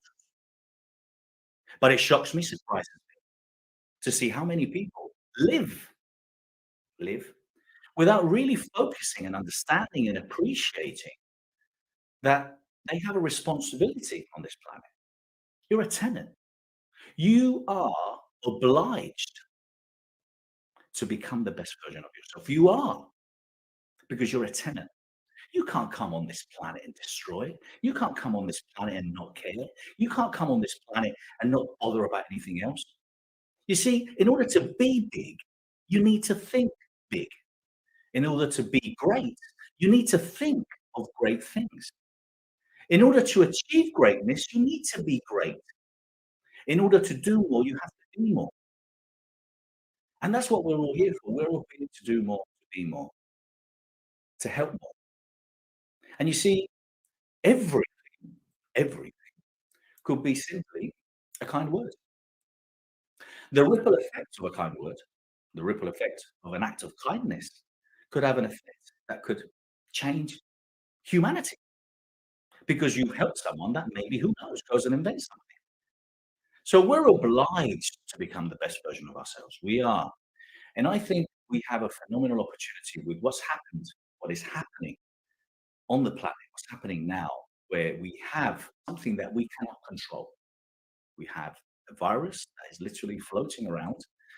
And hey, listen, if you don't take care of yourself, if you don't exercise, if you don't have a good, strong immune system, if you don't take care of your loved ones, and well, hey, listen, you might leave and you might not be able to stay on this planet anymore. But at the end of the day, it's beyond your control. But what's not beyond your control is to take responsibility for being on this planet. I'm tired of seeing people that are waiting. I had the other day Jeff Hoffman, who was speaking and sharing the idea about they. There is no they. There is no they. You are they, I'm they, we're all they. I love it when people say, hey, you did this and you did that and you're doing this. Well, what about you? What are you doing? You're obliged to become the best version of yourself. You're obliged to leave a legacy. You're obliged to do something about all the things that are wrong about this planet. All the things, all the injustices that are going on. You're obliged. We're all obliged. We can't let they don't do it. And luckily, there's people that eventually with time realize that they've made fortunes, Bill Gates, Warren Buffett, and they decide to give it all back because that's what it's all about. So if personal professional growth is anything, if it is anything, it has to be for us to become the best version of ourselves. Because if we become the best version of ourselves, we're going to make the world a better place. End of. It's just logical, isn't it? I mean, if you're better, if you're a better human being, if you're more educated, if you exercise more, if you eat better, if you meditate, if you exercise, if you're kind, if you're loving, if you're educated, everyone around you is going to be a better version. Everyone's going to look up to you, feel inspired by you, want to be you, want to do what you do. Now, I had this conversation with someone the other day saying, hey, legacy doesn't really exist. Well, of course it exists. They reckon from the beginning of time there must have been at least 110, 115 billion people, up or down, a couple of billion, since the beginning of time. My question is, how many of them have actually made a difference? How many? I don't know. Hundreds of millions? Probably. There's a lot of people that have invented beautiful things that have plane, the Wright brothers, engines, doctors, vaccines, you name it.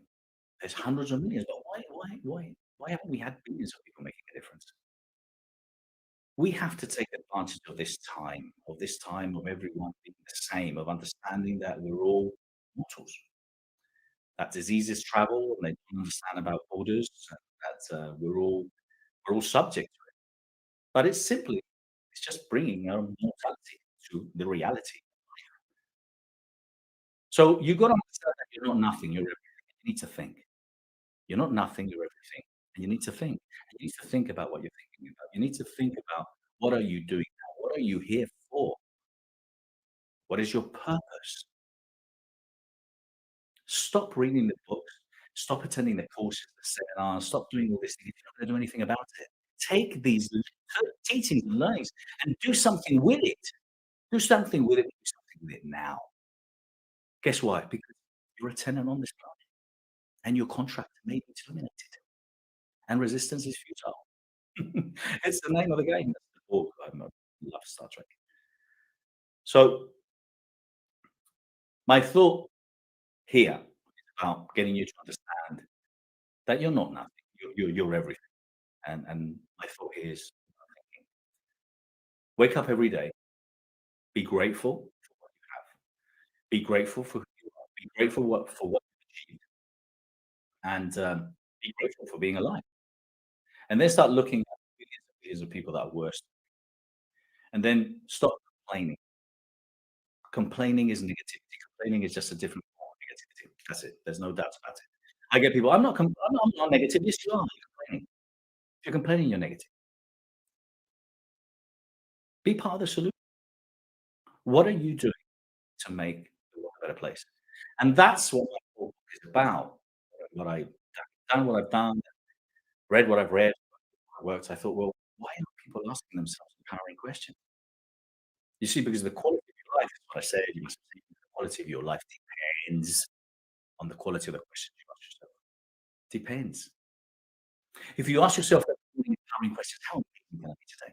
How can I make a difference? How can I help someone? How can I inspire? How can I inspire my kids? How can I be better, be stronger? How can I be healthier? Those are empowering questions. And you need to ask yourself as often as you can, empowering questions that are going to help you, are going to motivate you, consciously and unconsciously. Your mind is going to start looking, finding for this. So, with the understanding that you're here for a reason, that you're everything, understanding that you need to think about what you're thinking about, you need to focus on what you want, and you need to be focusing on being part of the solution. I invite you, all of you, anyone watching this talk, to take responsibility.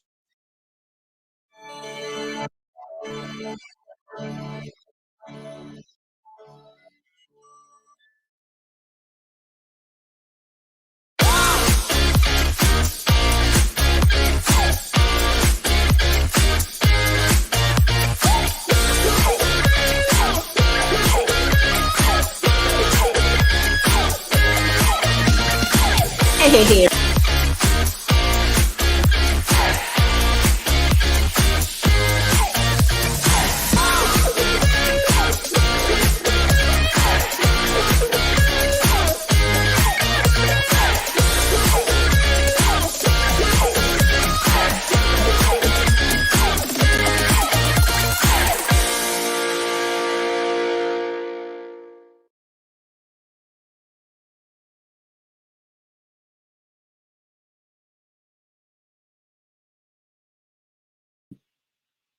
Welcome back, everyone. We're going to now introduce our next speaker, which is Isabella Donadio, the founder of Talent Support Services, the majority owner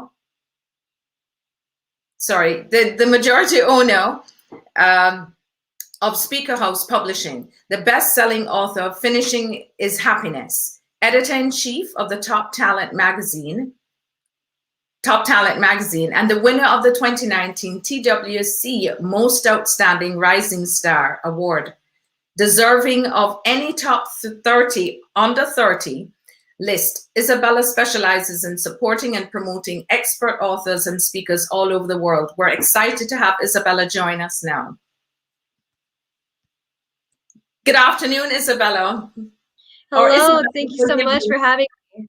Yes, I said Isabella because my daughter is Isabella. Forgive me, Isabel. No worries. Here. How are you doing today? I'm doing wonderful. Thank you. I'm very excited to be here. I'm very excited to also talk about, be hosting this panel. This is a topic that I think, a lot of women, I take that back. Not just women entrepreneurs and business owners, but entrepreneurs and business owners in general should listen to this panel just because we do have a lot of insight and advice. So I'm very excited to be here and to share our insight and message today. And I also know you have a phenomenal panel lined up to join you as well, which is very exciting. That's always great because you get so many different perspectives and you're able to utilize the time well by just sharing with experienced, knowledgeable people. You want to tell us about that? What inspired the panel versus speaking alone? It's one thing to have your own opinions and insight through your own life experiences And I believe that's even more amplified when you have more opinions and insights of other individuals as well who have their own businesses, who have their own different beliefs of how they run their business, of what they believe is making them a success, the different tools and technology that are out there in the world that maybe I'm not haven't even heard of yet, that I definitely want to give your audience the benefit of hearing from. And you're quite accomplished, Isabel, and have a fair amount of experience under your belt. Can you share with some of the things for women busy women, we're always multitasking and trying to figure things out. What are some brief pointers you can give us without giving too much before you go into your panel?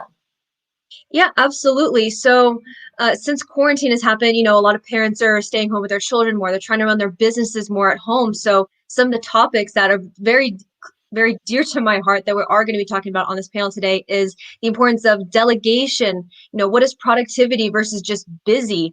But also not just tools and techniques that are out there in the world, but what self-care looks like. It's different to everybody. What is self-care to you may not be the exact same thing to me. So definitely sharing those opinions and those different pointers are going to be some of the things that we'll be talking about on this panel today. And that's very good. I will have my co-host Sarisha, who will join us soon for a little chit chat. And it's really great because it's so important to have collaborated efforts. And absolutely. The Best You Expo is all about that, bringing great minds together to share. And it's a Sunday, so it's such a wonderful joy that people could join us because we know what we're doing and the importance of it, and the information that is shared is applicable, relevant, and very important. So we're very excited to hear what you all have to say, and we'll pay keen attention. And I've always encouraged people, take notes, make a note of the speakers' names, reach out to them on LinkedIn, and start the relationship. Now is a time to really connect and learn more from each other. So is Sharisha with us? Just checking. Yes. Hi, Sharisha. Hi. Welcome. I'm so excited to have you here. Join me as a host today. Isabel. I'm excited to be hosting. Yes. And her panel is coming up next. So I'm sure we're going to enjoy this as well, Sarisha. So let's... We definitely are. Looking forward to this panel discussion. Absolutely. We're going to go to a brief commercial, and then Isabel, you'll then have your panel, and then you can introduce them from there. So see you all soon. People want to be the best, become the best, learn from the best.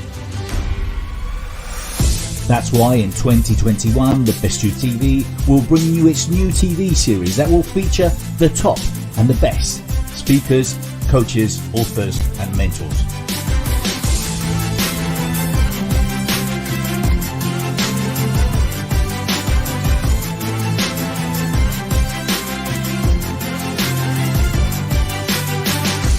Coming soon to The Best You TV.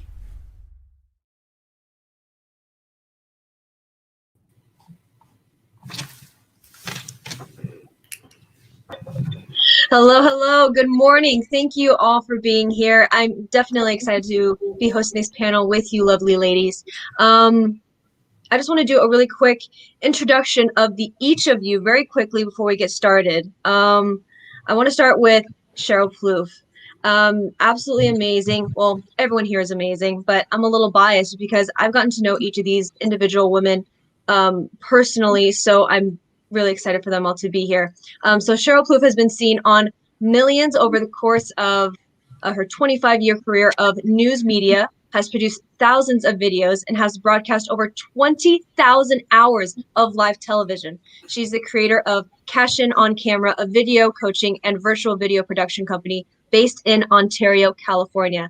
Cheryl, thank you so much for being here. Hi, Isabel. I'm excited to dive into this productivity topic today. This is near and dear to my heart because I've not always nailed this, but I've learned so much along the way, and I'm going to share all of that with you today. Awesome, awesome. Next up is Donna Campbell. Donna is known as the Mind Whisperer. Donna has over 25 combined years of professional experience. As a former financial advisor, her book, Financially Fit, is the #1 bestseller on Amazon, bringing together the world of money and the energy body and the soul essence. She travels as a motivational speaker, shares her techniques during interactive workshops, and maintains her international private practice. Donna, thank you so much for being here. Thank you for having me here. And I just love the topic like Cheryl, because the more productive we become, the more we have to go into self-care and keep our focus. So there's a definite balance. Yeah, absolutely. And these are definitely things that we're gonna dive into a little bit more. I also want to introduce Allison Lewis to the audience as well. Allison Lewis is a woman that has her hands in many different pots.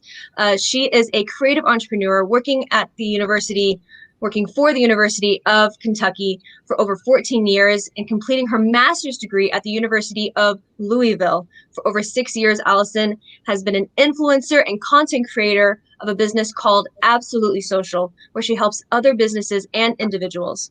Allison has developed a book and masterclass called The Business of Blogging and Social Media Influencing. Allison, awesome to have you here as well. Thank you. I'm so excited to be here with all you lovely ladies and to dive into how to be more productive and let people know things that I do and learn from them. Absolutely. So to kind of start off everything, I really want to dive into productivity versus busy. At some point, we've all started worshiping the word busy. I've even caught myself saying, I can't meet up with you right now. I'm just too busy, or I'm staying busy today. But what happens when we look at all of the busy tasks and look specifically at what is productivity? What tasks are productively making you money in your business? Well, Isabel, I'll just start by saying, like I said at the beginning, I haven't always nailed this. And I think that's a common experience that entrepreneurs have. We start off by doing everything and throwing spaghetti at the wall and trying to figure out what sticks. And then over time, I think what happens is, like you said, we get really busy, but maybe our bank account doesn't reflect that level of busyness. So then you have to get smart. And that's really what productivity is. It's getting smart. I personally believe that technology, I think back, I'm almost 50. I'll be turning 50 this year. I didn't grow up with these tools. And here are these amazing technological tools that are right at our fingertips, if only we knew they existed. And we can use this technology to keep ourselves organized, to keep us on track. One of my favorite tools that I use, especially when it comes to video, because a lot of what I do is content, I love Airtable. I don't know if anyone here is using Airtable, but it's like a spreadsheet on steroids. It's just amazing. It's smart and it allows you to link things together and link records. I am obsessed with Airtable. I think it's one of the smartest things that we've done and implemented here.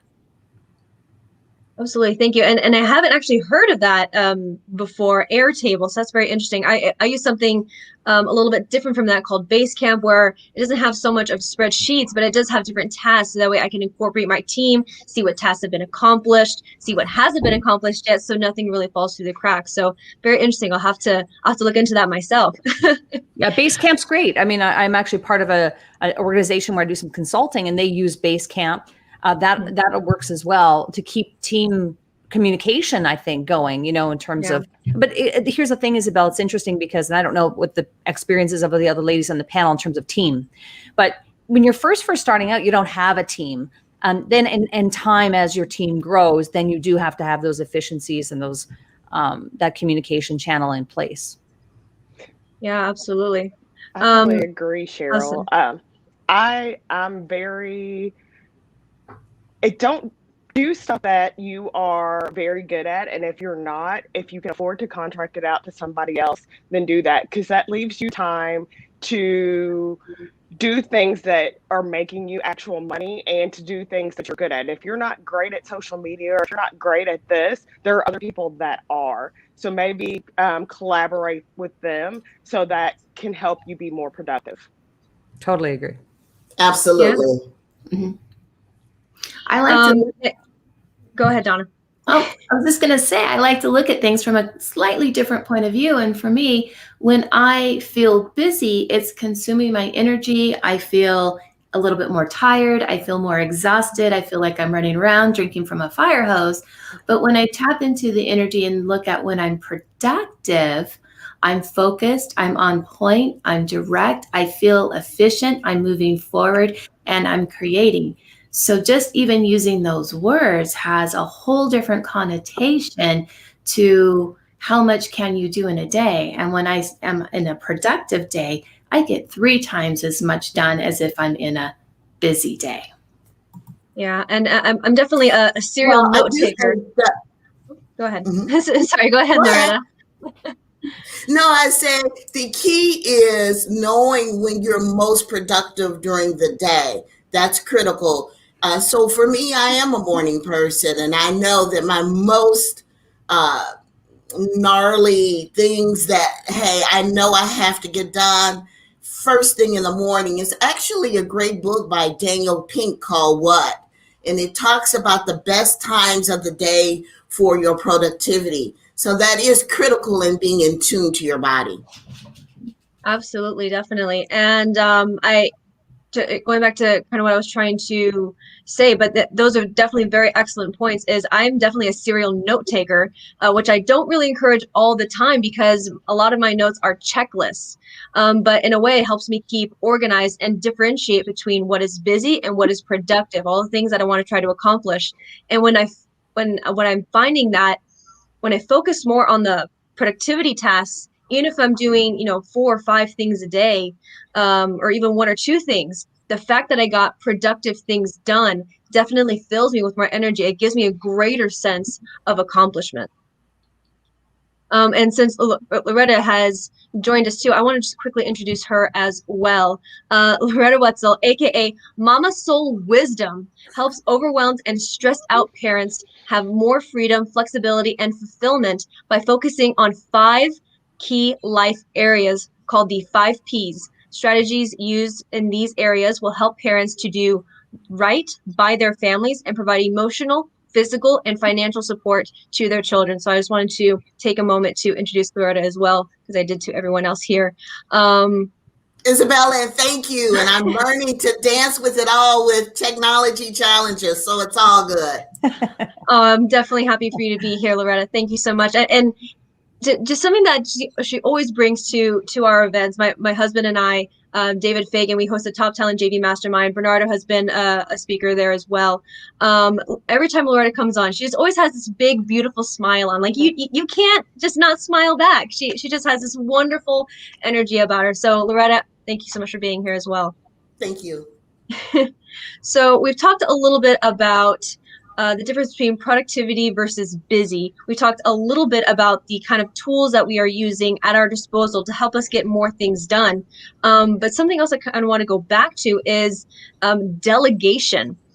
As Cheryl pointed out, when you're first starting out, you don't really have a team. You're wearing all of the hats. You're wearing the business owner. You're wearing the copywriter. You're wearing the editor hat. You're wearing the product visualizing hat. You're doing all the digital work. But as your team starts to get built out more and more, it is so important. This is something that I cover inside of my book, Finishing is Happiness, is that delegation is key to making sure that you are not stretching yourself too thin, that there are no things that are falling in between the cracks. Communication is definitely a major factor. Just a quick example of my own, challenge that I had to overcome is I held all of the cards to my chest. It was very hard. I had an amazing team around me, but I'm like, can you do this? I mean, you can do this one thing, right? I have all these 20 other things that, you could do that I'll do just because I am scared. And that was my biggest thing that I had to overcome. But I also want to take it to you ladies as well. What is something that you had to not really force yourself to delegate to somebody else, but what is something you recognize that you were not strong in that someone else on your team was? I can speak to that a little bit. I do social media management and content kind of creation for other businesses as well as myself. I was getting bogged down with trying to create everything and then doing the captions and hashtags and all of this other stuff, that I realized that I needed to contract out to somebody to start making graphics for other people. So like somebody that is very adept at doing very good graphics that are eye-catching, that I was trying to do myself, as well as do everything else in the social media world for my people that I'm working with. So I decided, I think I'm great at making graphics, but I know there's somebody who's better, and I know that they can get it done quicker and sooner, and then it takes something off my plate. Yeah, absolutely. Oh boy, so many things. so many things. Graphics is one. Now, I would say, you know, just relating back to where we are at, you know, we do video. And just because I can edit my own videos doesn't necessarily mean I should. Yeah. But here's it's still a work in progress. So in 2020, I actually ended up, I grew my YouTube channel. I was really focused on my YouTube channel in 2020. And it was interesting because I did still edit all of my own videos throughout 2020, every single week. It was great, got great results, like 1.5 million video views. Yay for me, that was awesome. But I was still doing it myself. And I wasn't taking my own advice. I wasn't batching. I was editing them myself. So I think that, you know, when it comes to productivity and coming back to this idea of when you're in that growth phase, there are a lot of things that you're going to have to do. And it isn't like, you can't just wake up one day and go, oh, I'm just going to solve all my productivity problems at once. Like, it's something that I think you have to tackle bit by bit. So here I am, you know, it's 2021 now, and I'm looking at solutions to not edit my own videos for the rest of 2021 as my attention on other platforms and such. So I think it's something that you have to just, you know, sometimes you're in the phase of growth and you just got to do what you got to do. But then you want to start to think about getting smarter in time and implementing different systems over the course of time. Yeah, absolutely. And systematizing is definitely something that if you're not incorporating now in your business, no matter what you're in, whether you're a doctor, chiropractor, real estate agent, you're hosting your own TV show, podcast, you're a speaker, creating a kind of system for you to lean back on when you're not really sure what steps to do next is definitely something that'll help you out. Another term it's also called is one-timing the business. So that way, when you are trying to come up with something new or you're trying to understand where to go next, having that system, one-timing the system is definitely something that can help you out if you're not already implementing that. Donna, what is something that you feel like you are able to delegate to somebody else that maybe even they're not better at you at, but just something to take a task off of your plate? One of the things, and I have to agree with Allison and with Cheryl, for me, it was a lot of the things in the technology department. As an end user, I'm great. But to take my content, to put it in a graphic meme, to put it out there, not my forte. So that was one of the hardest things I had to overcome because I did need somebody to manage all of the social media for me and to step in and, like you, fear. But it was overcoming that to trust that they could do it. And now I'm at this place that I'm looking at putting more people on because it comes in layers. You can't do it all at once. To take off more administrative tasks that I'm learning is I'm spending more time doing as far as scheduling and getting information out that somebody else can do for me if I have the system set up correctly. But that was a large piece of it for me. Yeah, technology is always something that's constantly evolving. There's always some new update. There's always something, you know, new gadget and widget for you to fiddle around with that may be something a little bit better than what you're currently using, but that's still something new that needs to be learned. So we don't always have that time. We're mothers, we're sisters, we're daughters, we're business owners, we're entrepreneurs, and we only have so much time in the day to be present in the moment, no matter what the task is. And so definitely having a team that is able to help you get those ends met, getting the result you're looking for, is absolutely helpful. Loretta, what is something that you feel like you had to delegate or needed to have delegated? Absolutely. And I agree with the entire panel. Systems are key. And systems for me stands for saves you stress, time, energy, and money. So you focus on the systems that you can delegate. So for me, I'm graced with age. So this technology is new for me. So I had to quickly understand and take the judgment out of it. Like, I could try to learn it, but this is not the most efficient use of my time. So for me, I wanted to start a podcast. Simple, right? All you need is a microphone, right? And you get on. But I quickly learned that while I do the podcast and I'm the key presenter or host when I'm interviewing guests, but the background of the mixing of the intro and the ending and the music and all of that, I just delegated it out, and I'm happy with it. I'm pleased with it. And then I get to do what I enjoy, which is critical, because as a business owner, your first responsibility is to focus on pay time. Your pay time. You're in business. You're going to make a profit. That's the intent, right? This is not a hobby. So what you can learn to identify and delegate so that you can focus on what you do best is critical.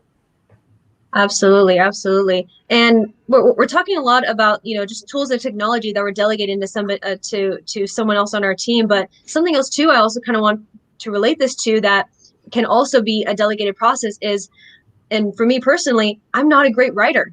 I'm truly not. And that is something I'm definitely okay with. I still give it my best shot. But I was diagnosed with ADHD when I was 8 years old. I was recently diagnosed with dyslexia not too long ago. So writing has definitely been a challenge for me all of my life. But no matter how much, that is a struggle for me, I still try. But so for my book, Finishing is Happiness, 7 Ways that Big Idea Entrepreneurs Can Become Big Business Finishers, that was delegated to a ghostwriter. They interviewed me. They pulled my content out of me, my beliefs, my challenges, my success stories, and put it into that book. So it's not just technology, it's not just writing, but there are different aspects to a business that can be delegated to somebody else on your team. And so it's not just any one thing, but what is something that needs, to be done so you can have that end result to show to the world. Thank you all for sharing that. Self-care, as I mentioned earlier when I was brought on, is that since quarantine, a lot of families are staying home with their children. They're staying home with their spouse more often. My husband and I, we spend about 23 hours and about 40 minutes together every day. So self-care looks different to everybody. I meditate, I go work out, I go for a run by myself. I try to incorporate time where it's just me reconnecting with myself. But I also want to take it to you ladies as well, because self-care looks different to different people. It can be reading a book, it can be going for a walk, it can be listening to your favorite album. It could have morning rituals, nightly rituals, but I want to know what it looks like to you, because there may be someone out there that may be looking for different ways to better care for themselves again during this time in our life. What is something that you're doing to reconnect with who you are through self-care? So let me chime in on this, because this is critically important. And it isn't so much the method that you use. Me personally, I love salt baths in addition to the meditation. That's critical for me. And I enjoy reading books. But what's more important is to be able to say to yourself, I'm worth it. I'm important. And make that non-negotiable time for yourself consistently. You've got to put it in your schedule. I live by my schedule. If it's not on my calendar and my phone, it doesn't exist for me. So I put my self-care time in my schedule consistently to make sure I don't bypass it. And that is key. Yeah, absolutely. And as most of you have met Doria Cordova, she is a mentor of mine. She's also been a consistent guest at our event, the Top Talent JV Mastermind. But when she gets up in the morning, she has a 2-hour morning ritual of just deep meditation and reconnection every single day. And she's been doing that for years. And so that is absolutely crucial and definitely something worth pointing out when it comes to self-care and reconnection. Donna, what is something that you do? You know, what I have done has changed over the years. When I was a financial advisor, I was tied to the office. I was tied to traveling to certain states. And self-care at that time would have been a day at the spa. It would have been time alone. I spent a lot of time driving in a car by myself. So I was always listening to audio tapes, learning and growing. But today, being home as a business owner, yes, I'm a single parent. I have children who are home with me online schooling. So I'm with them all the time. And self-care today is a little bit different. So every 3 or 4 hours, I take a mental break because we're productive, we're producing, we're writing, we're in front of the computer, we're doing all kinds of tasks. And then every so many hours, I stop and I take 2, 5, 10 minutes just for me.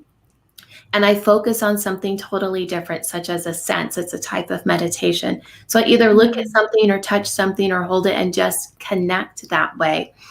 And that clears out my mind. So when I do come back, then everything else just falls into place. And it takes away the internal stress and the pressure that builds up on the inside that you start feeling, okay, I got to get this done. I got to get this done. I got to get to the next thing. It's almost lunch. I got to get this done. And then the other thing that I started doing was I take a day or half a day during the week. I call it PE class. And we go outside and we have to move our physical bodies because that's the other way to get out internal stress. And then I take time, a little bit of time over the weekend to also do it. So I don't take 2 or 3 days off in a row. I take little chunks here and little chunks there, and it just stays in the flow. Yeah, and thank you for that. And you pointed out something a crucial as well that I want to emphasize on is that your self-care has changed over the years. We are consistently evolving beings. So what we're doing today may not be the same as it was 5 years ago or 10 years ago, because life's events are consistently, in forward motion. They're consistently changing. And so as we adapt to all of that, we ourselves are evolving into new beings. And so what we liked yesterday may not be the same tomorrow, even today. So thank you for that. Allison, what is something that you do? Somebody pointed out to me that some things you're doing may be self-care, but you are looking at them as a chore, but you shouldn't look at them as that way. So I have a dog and I'm in Louisville, Kentucky, and there's snow outside. Sometimes it's raining and whatever. And it's like, oh, I don't want to take my dog out. I just want to, get my work done. Well, somebody pointed out to me, use that time as self-care time. One, you're getting exercise because you're walking your dog, but 2, I use that as time to listen to podcasts while I'm walking her and catch up on like current events and things that are going on in the world because I can listen to them, but I'm also getting exercise and I'm also spending time, with my dog. So I'm doing things that I enjoy, but I'm also, getting in touch with what's going on with the world. So things that you're doing, don't always look at them as a chore. Yes, they have to be done, but you can use that as some me time as well. Yeah, Allison, by the way, I have a dog too, a black lab. So I feel you. Absolutely. Cheryl, what is something that you do that you identify with as self-care, or you realized you were doing that acts as self-care?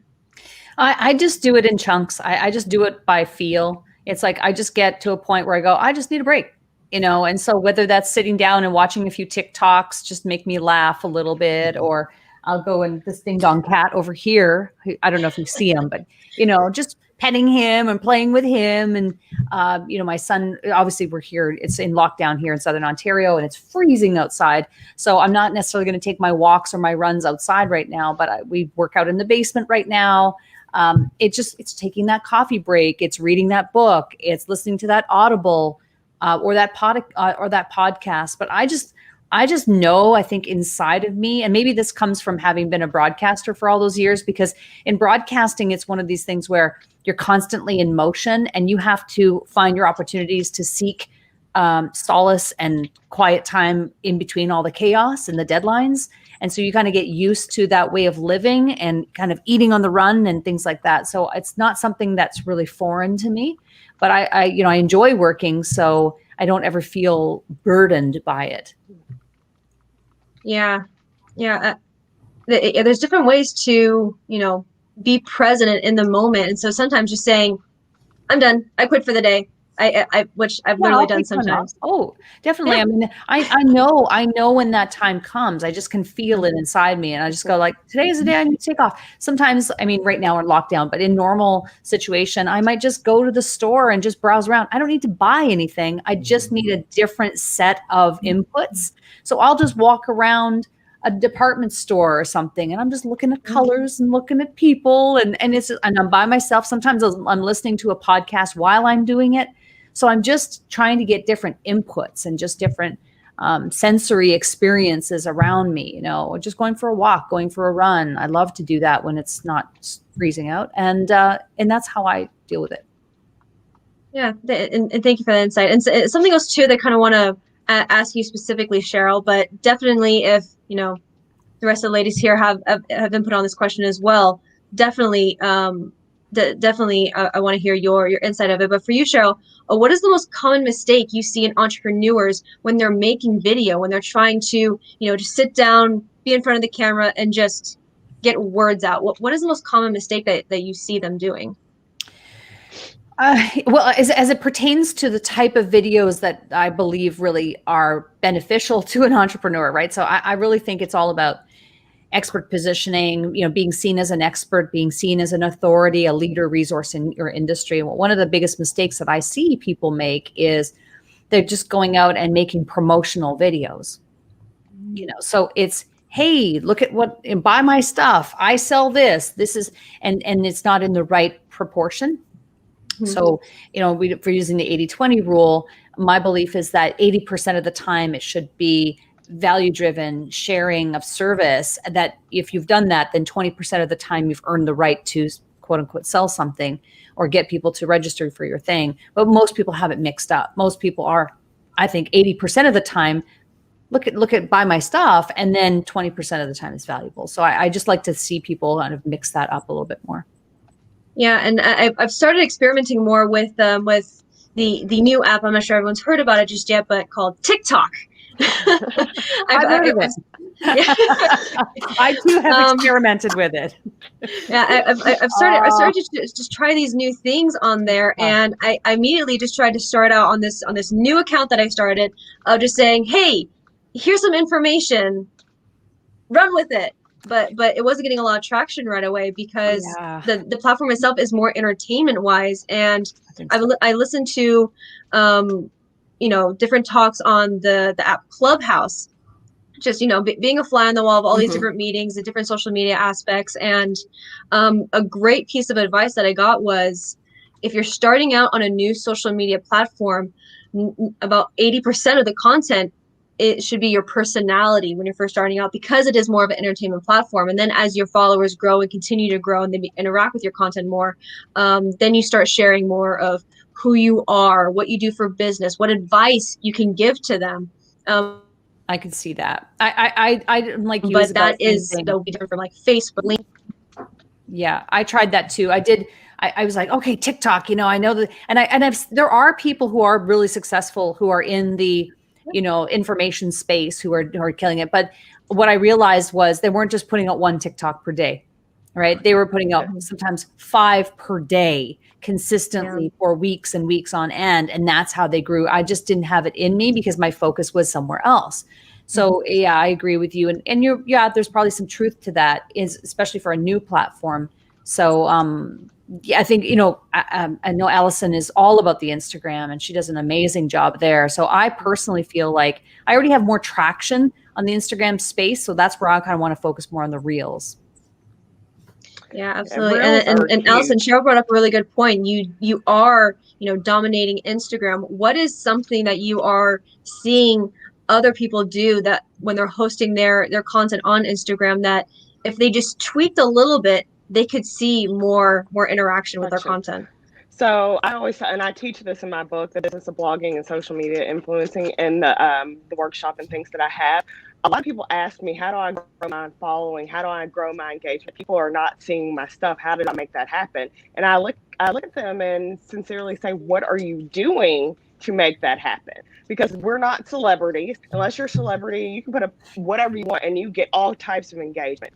So when you post something, you need to start going to engage with other people first and draw them back to you.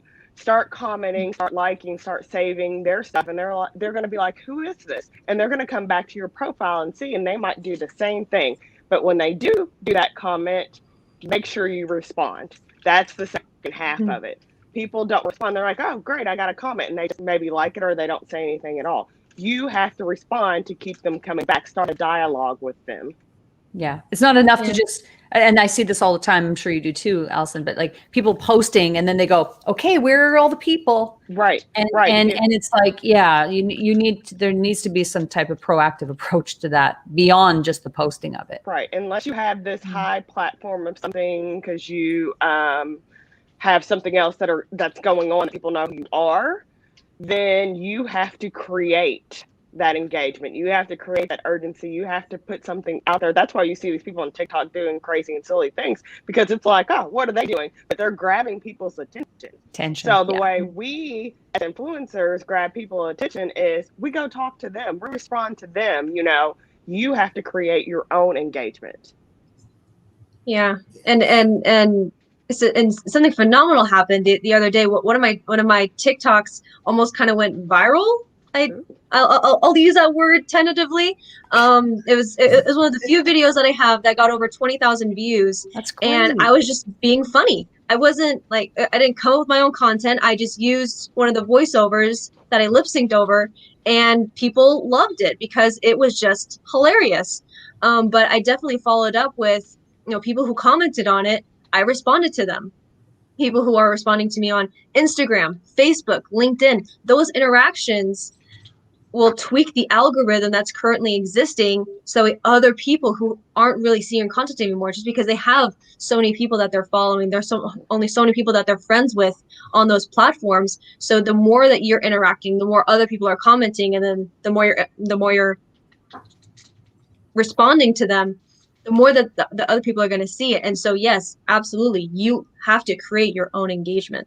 Well, Allison, Isabel, just real quick, I think sometimes sometimes we forget that social media, posting on social media, we're not doing that just for the sake of posting on social media. We're posting it because we want that engagement. We're trying to look for opportunities to start a dialogue and start a conversation with people. And then when it happens, people ignore it.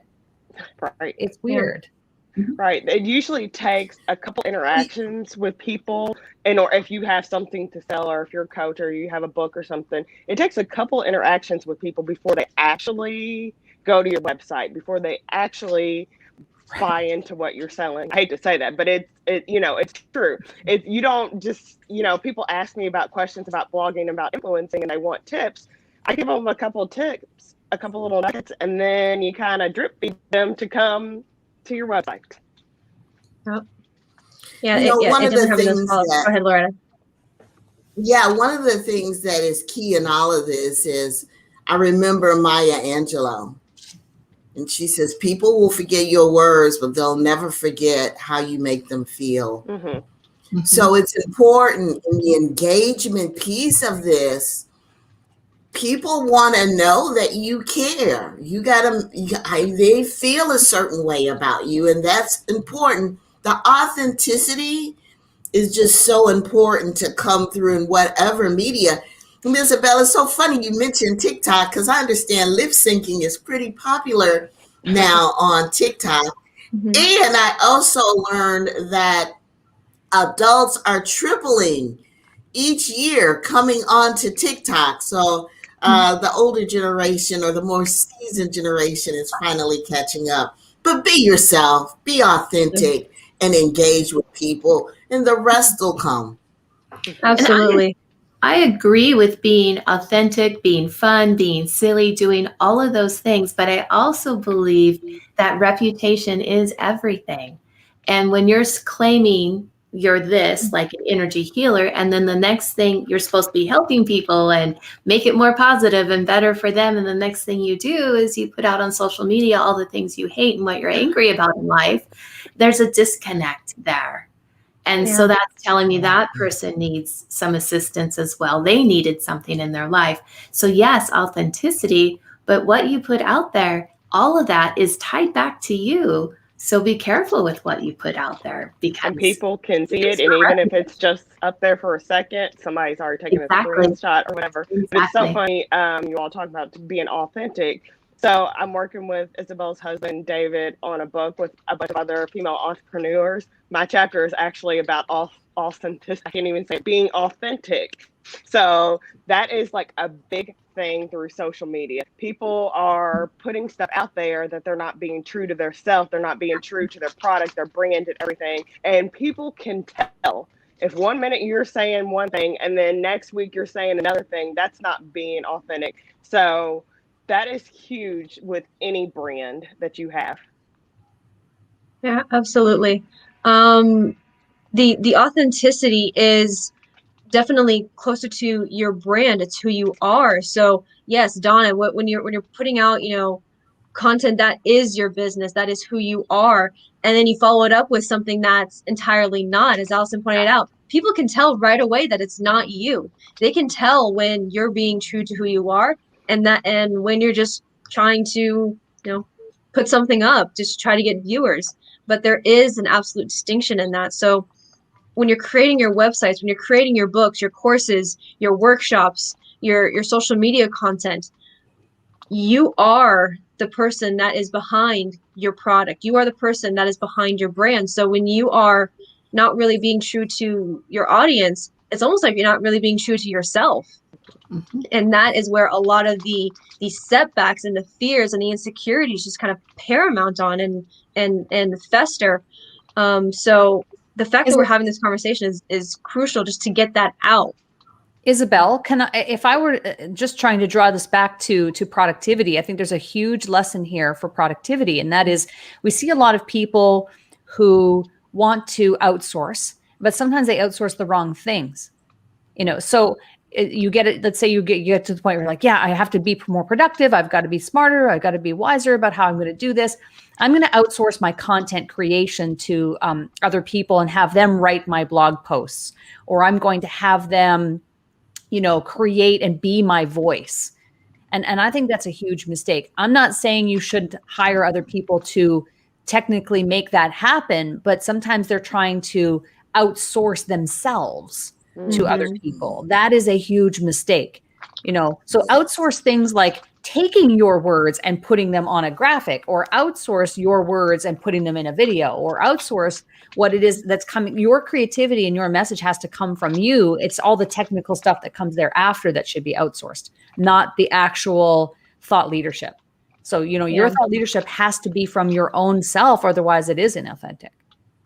Yeah. And Cheryl, you're so spot on with that. Because with my graphic designer, and I send things to her, usually she knows I'm sending it back a couple of times before it's the way I want it to. And she's excellent. I love her. I love her work. And sometimes she doesn't quite get it the way I want it. And don't be afraid to just say, I need this tweak. Use this different word. This is the concept behind what I'm attempting to convey. And then she just does what she does best, is put it in the graphics. So that is spot on, Cheryl. Thank you for sharing that. Yeah. Well, I mean, and that's why we did virtual video production, because my feeling is if I can get someone to say what they mean from their heart, and we actually use that clip to create the content, there isn't any, we're not, there's no game of telephone going on there. Yeah. And it's something very, I don't want to use the word crucial, but something that really empowers not only women entrepreneurs and business owners, but people as a whole, is saying, no, this isn't right. No, I don't really like this. Can we try something else? No, I don't really have that belief. This is really what my belief is. The power and ability to say no puts you in a leadership position. It makes you an authority because you know who you are. You know what your beliefs are. You know what your business stands for. And so when someone says, "Oh, you mean this, don't you?" No, I mean this.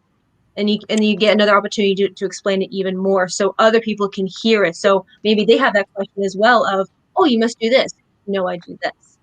For a lot of years, I was people believed I was the assistant to David when I wasn't. I had my own business. We joint venture together on a lot of things. We still continue to joint venture on a lot of things. Our businesses work together. And so no has definitely been the differentiator between, yeah, I guess I do that, and no, I do this. I kind of know myself. I know who I am. Yeah, being assertive. And there's an alignment process in that authenticity with who you are, knowing yourself. It's all about alignment. Yeah, I agree. Isabel, I call no taking a healthy dose of vitamin N every day. I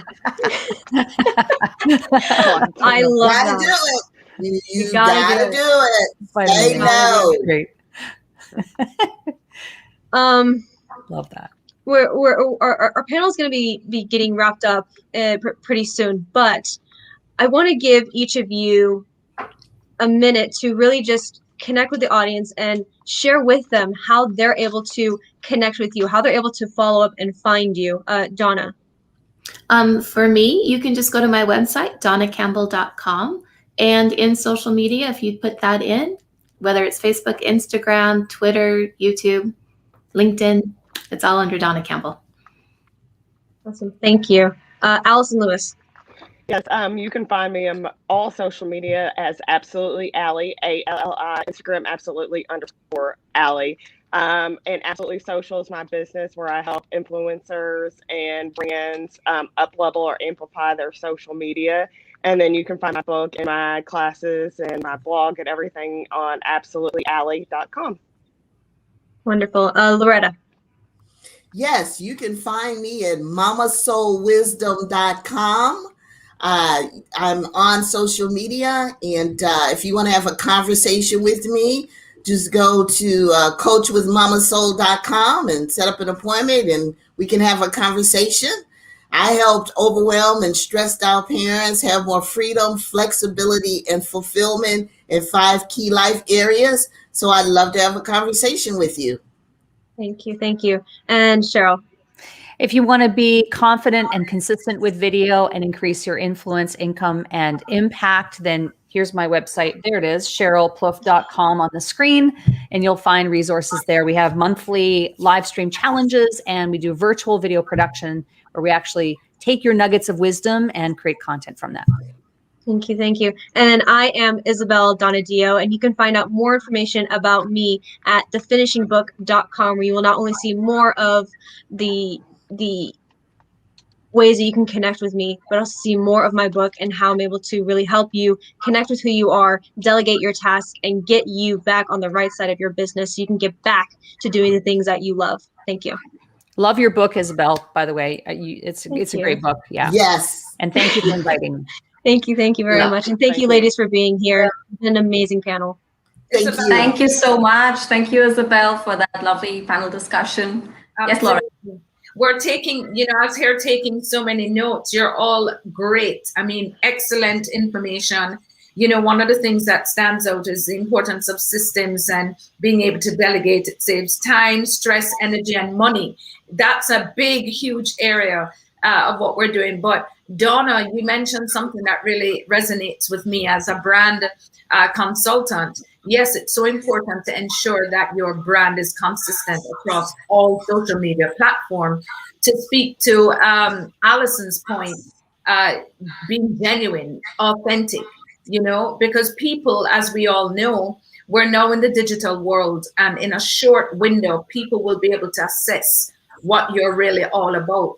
And what they do is they look you up. They're going to research. They're going to look at different platforms. And if they're not consistent, then there's some kind of, differentiation between the message, a contradiction rather, of the message you'd like to share. And so that is so important. And everything that you all said really resonates with all of us. especially now in a digital world. And as women that are constantly multitasking, oh my goodness, when do we find time for us? Absolutely, absolutely. And that's why time. Yeah, go ahead, Sarisha. Yeah, and that's why I love Isabel's point of saying no. And I really love how Loretta put it. I'm going to start taking my daily dose of vitamin A. That was that's so important. But on the topic of eating vitamins, you hear my accent, I'm from Jamaica. And one of the things that I have learned is the importance of taking our vitamins, vitamin D in particular. Yes. Because I became vitamin D deficient, not being, tropics. And it really started to affect me, with anxiety and, affect me in so many different ways. And the minute I brought my levels up of vitamin, it just changed everything. So as women in particular, people in general, but as women in particular, when we're doing so much for everybody and rarely doing for ourselves, let us at least take our vitamins. And as Loretta said, the vitamins of no. It's okay to say no. Okay. Yeah. Thank you, ladies, so much. Really appreciate you, and best wishes to all of you and all your endeavors, and continue to make a mark and an impact. Thank you for being here at the Best You Expo. Thank you. Thank you so much. This was a blast. Thank you. It was a pleasure listening to each one of you. Yes. Thank you so much. Take care. Bye.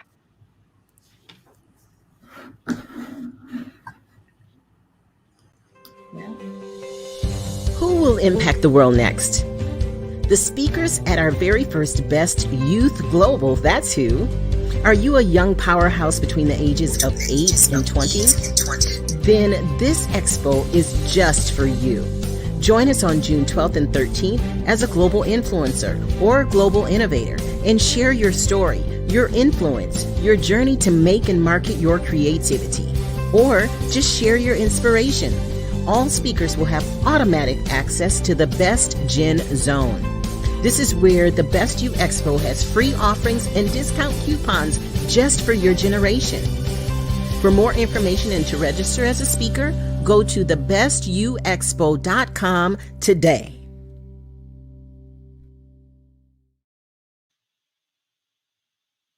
Welcome, Laura. Welcome back, everyone. And Laura, that was an amazing panel we just witnessed, right? It really was. I thoroughly enjoyed it. And each woman had something else to say that really made all the difference. It was a wide variety of topics. Absolutely. And such a difference in thought process, but also they all culminated to a single point of how to be productive when you're really busy. And as women these days, we get really busy. We're running business, we're doing a lot of chores and everything together. Yeah. And what I like about it too is that it's very honest, in terms of, we know as women, we're switching hats constantly throughout the day. We're working and we're mothers, we're wives, we're siblings, we're friends. We're involved in our communities, and it's really a juggling act that somehow we pull off, but we do need to take care of ourselves in the process. We do, and I really loved Donna's point that said take mental breaks. Absolutely. Now I know, Sarisha, you have so many prizes that are being given out and winners. You want to talk a little bit about that? Yeah, sure. I'll start with today's winners. Let me quickly get my list of today's winners. We have some really amazing prizes, and these prizes are worth so much. The first winner today is Mary. She has won a 90 minutes branding session with John Shin. That's worth $2,500. Wow. We also have Minnie Cashew, who's won an Abundant Life online program from Lisa Nichols, and that's worth $997. Brenda C has won a new Amazon Echo Dot and a couple of other gifts, a private breakthrough session with Jenna, and that's from Jenna Rodriguez, and that is worth $597. We have some really amazing prizes going on here, right? Yes, absolutely. We also have with us Pablo Rosero's gift, which John Donnelly has won. That is worth $1,500, and that's 6 months of 2 coaching, mentoring calls, and one-to-one in-depth with an expert. That is amazing. And Aronke has won a 5 into one-on-one coaching sessions on a personal branding and how to position for success from you, Laura. And I'm very excited to work with him. So yes, congratulations there. And we also want to thank the entire the speakers and consultants who came forward giving all these gifts. It's so important to continue, because then it just shows it's beyond the expo. We're really trying to continue to provide the support that's needed. Yes, absolutely. So Laura, speaking about your programs, don't you have something coming up in March? Something to do with Yes, we have scheduled a women's conference, March 26th and 27th, and it's called the Foundation Women's Conference, which will be tickets are on Eventbrite. And it's really a 5-panel discussion on the different areas that we think are so important, not just the women, but, in general. But because the focus is on women, we're really bringing together, topics like financial planning, how to learn your spending habits, how to save money, how to make money. We'll also look at health and wellness, which is so important to me. We have a reproductive health doctor there. We have a psychiatrist, psychologist. We have a nutritionist. We also have a business growth and success panel, and then a brand panel that will talk about how to position for success, which is so important, right? Because we are our own brand, and your brand is your business. And then we have 40 women over 40, over 50, over 60, over 70, and still thriving. So we're very excited about it. And we have over 30 phenomenal female speakers. Wow, I'm super excited listening to that. I'd love to attend. I'm going to have. And as you know, the Best You is also putting together a women's conference for 2022, which is going to be phenomenal, because already we have collaborated with such amazing speakers, authors, business leaders, females that will be able to come forward and share a lot of what they, have to offer. And I really believe that we're here to look out for each other, and when we share, we get better when we share. And then we share with others that, things that are relevant, applicable, and important. I think that's crucial. It's not about the fluff. It's about keeping it real, recognizing our challenges, and really being able to do something about that. Yes. And the future is in collaboration. Just like Bernardo was saying when we were on the Legacy Club panel, it's all about collaboration going forward. And what you're doing in your women's conference is all about collaborating with amazing women. And I guess that's what we are doing even here at the Best You. We collaborate. Absolutely. And Surisha, I know that you have some things coming up. You're working on a big project in India. You want to tell me more? Yes, I am working with Bernardo to bring the Best You Expo to India very soon. It's exciting. It's going to be the second half of this year. It's going to be towards the end of 2021. And we're in the initial stages. We're still yet to have a conversation, but the plan is definitely there. And I'm super excited for this. I mean, the more expos I attend, the more excited I get about the expo in India, because it's going to be the first time that something this large is coming here. Excellent. And as you know, I'm a Best You Legacy Club director, and I got the expo to come to Dallas, Texas, which we're so excited about. It went very well, and we're looking forward to future ones, and just to seeing the Legacy Club grow. And what I love about the Best You is that it brings brilliant minds together from all over the world. I mean, where are you now? You're in India. I'm in Texas, and I'm Jamaican by birth. So it's just very creative. And we have a phenomenal production team and administrative support. Today, Michael has been helping us, and Alexandra, and without them, this would never be a success. So it's really about the team and working together. So I just love the energy, what it provides. Yes, absolutely. And I'm a Legacy Club director in India, and I'm looking forward to growing the Legacy Club here. Great. Now we have a wonderful speaker coming up, Madri, and I know you know her, Sarisha. So I'm going to allow you to introduce Madri, who is now here in studio. I'll allow you to go through the introduction, and then we'll have her join us. Yes, so we have Marjorie Solson coming up, who is a top speaking coach of the year and top motivational speaker of the decade. Communication confidence coach Marjorie Solson is still going strong at 80 and intends to be the most fabulous 100-year-old babe you've ever met. She's the author of the #1 international best-selling book, Empowering Business Owners to Overcome Speaking Fears, whether you're talking with one person or 1,000 people. And she's also one of the top 50 women that include Oprah Winfrey and Melinda Gates, who are contributing the book America's Leading Ladies, Stories of Courage, Challenge, Triumph. And I am super excited to listen to Marjorie. We've gone back, I think we met at the London Expo, and we're hopefully collaborating soon as well. Excellent. Sounds good. So Madri.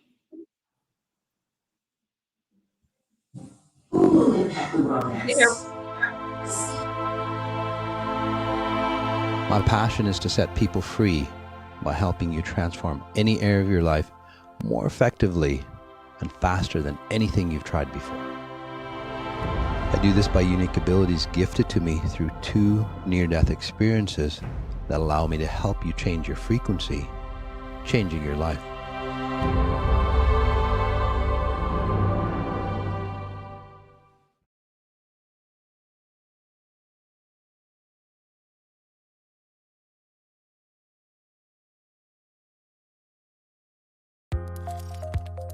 We are living in unprecedented and uncertain times.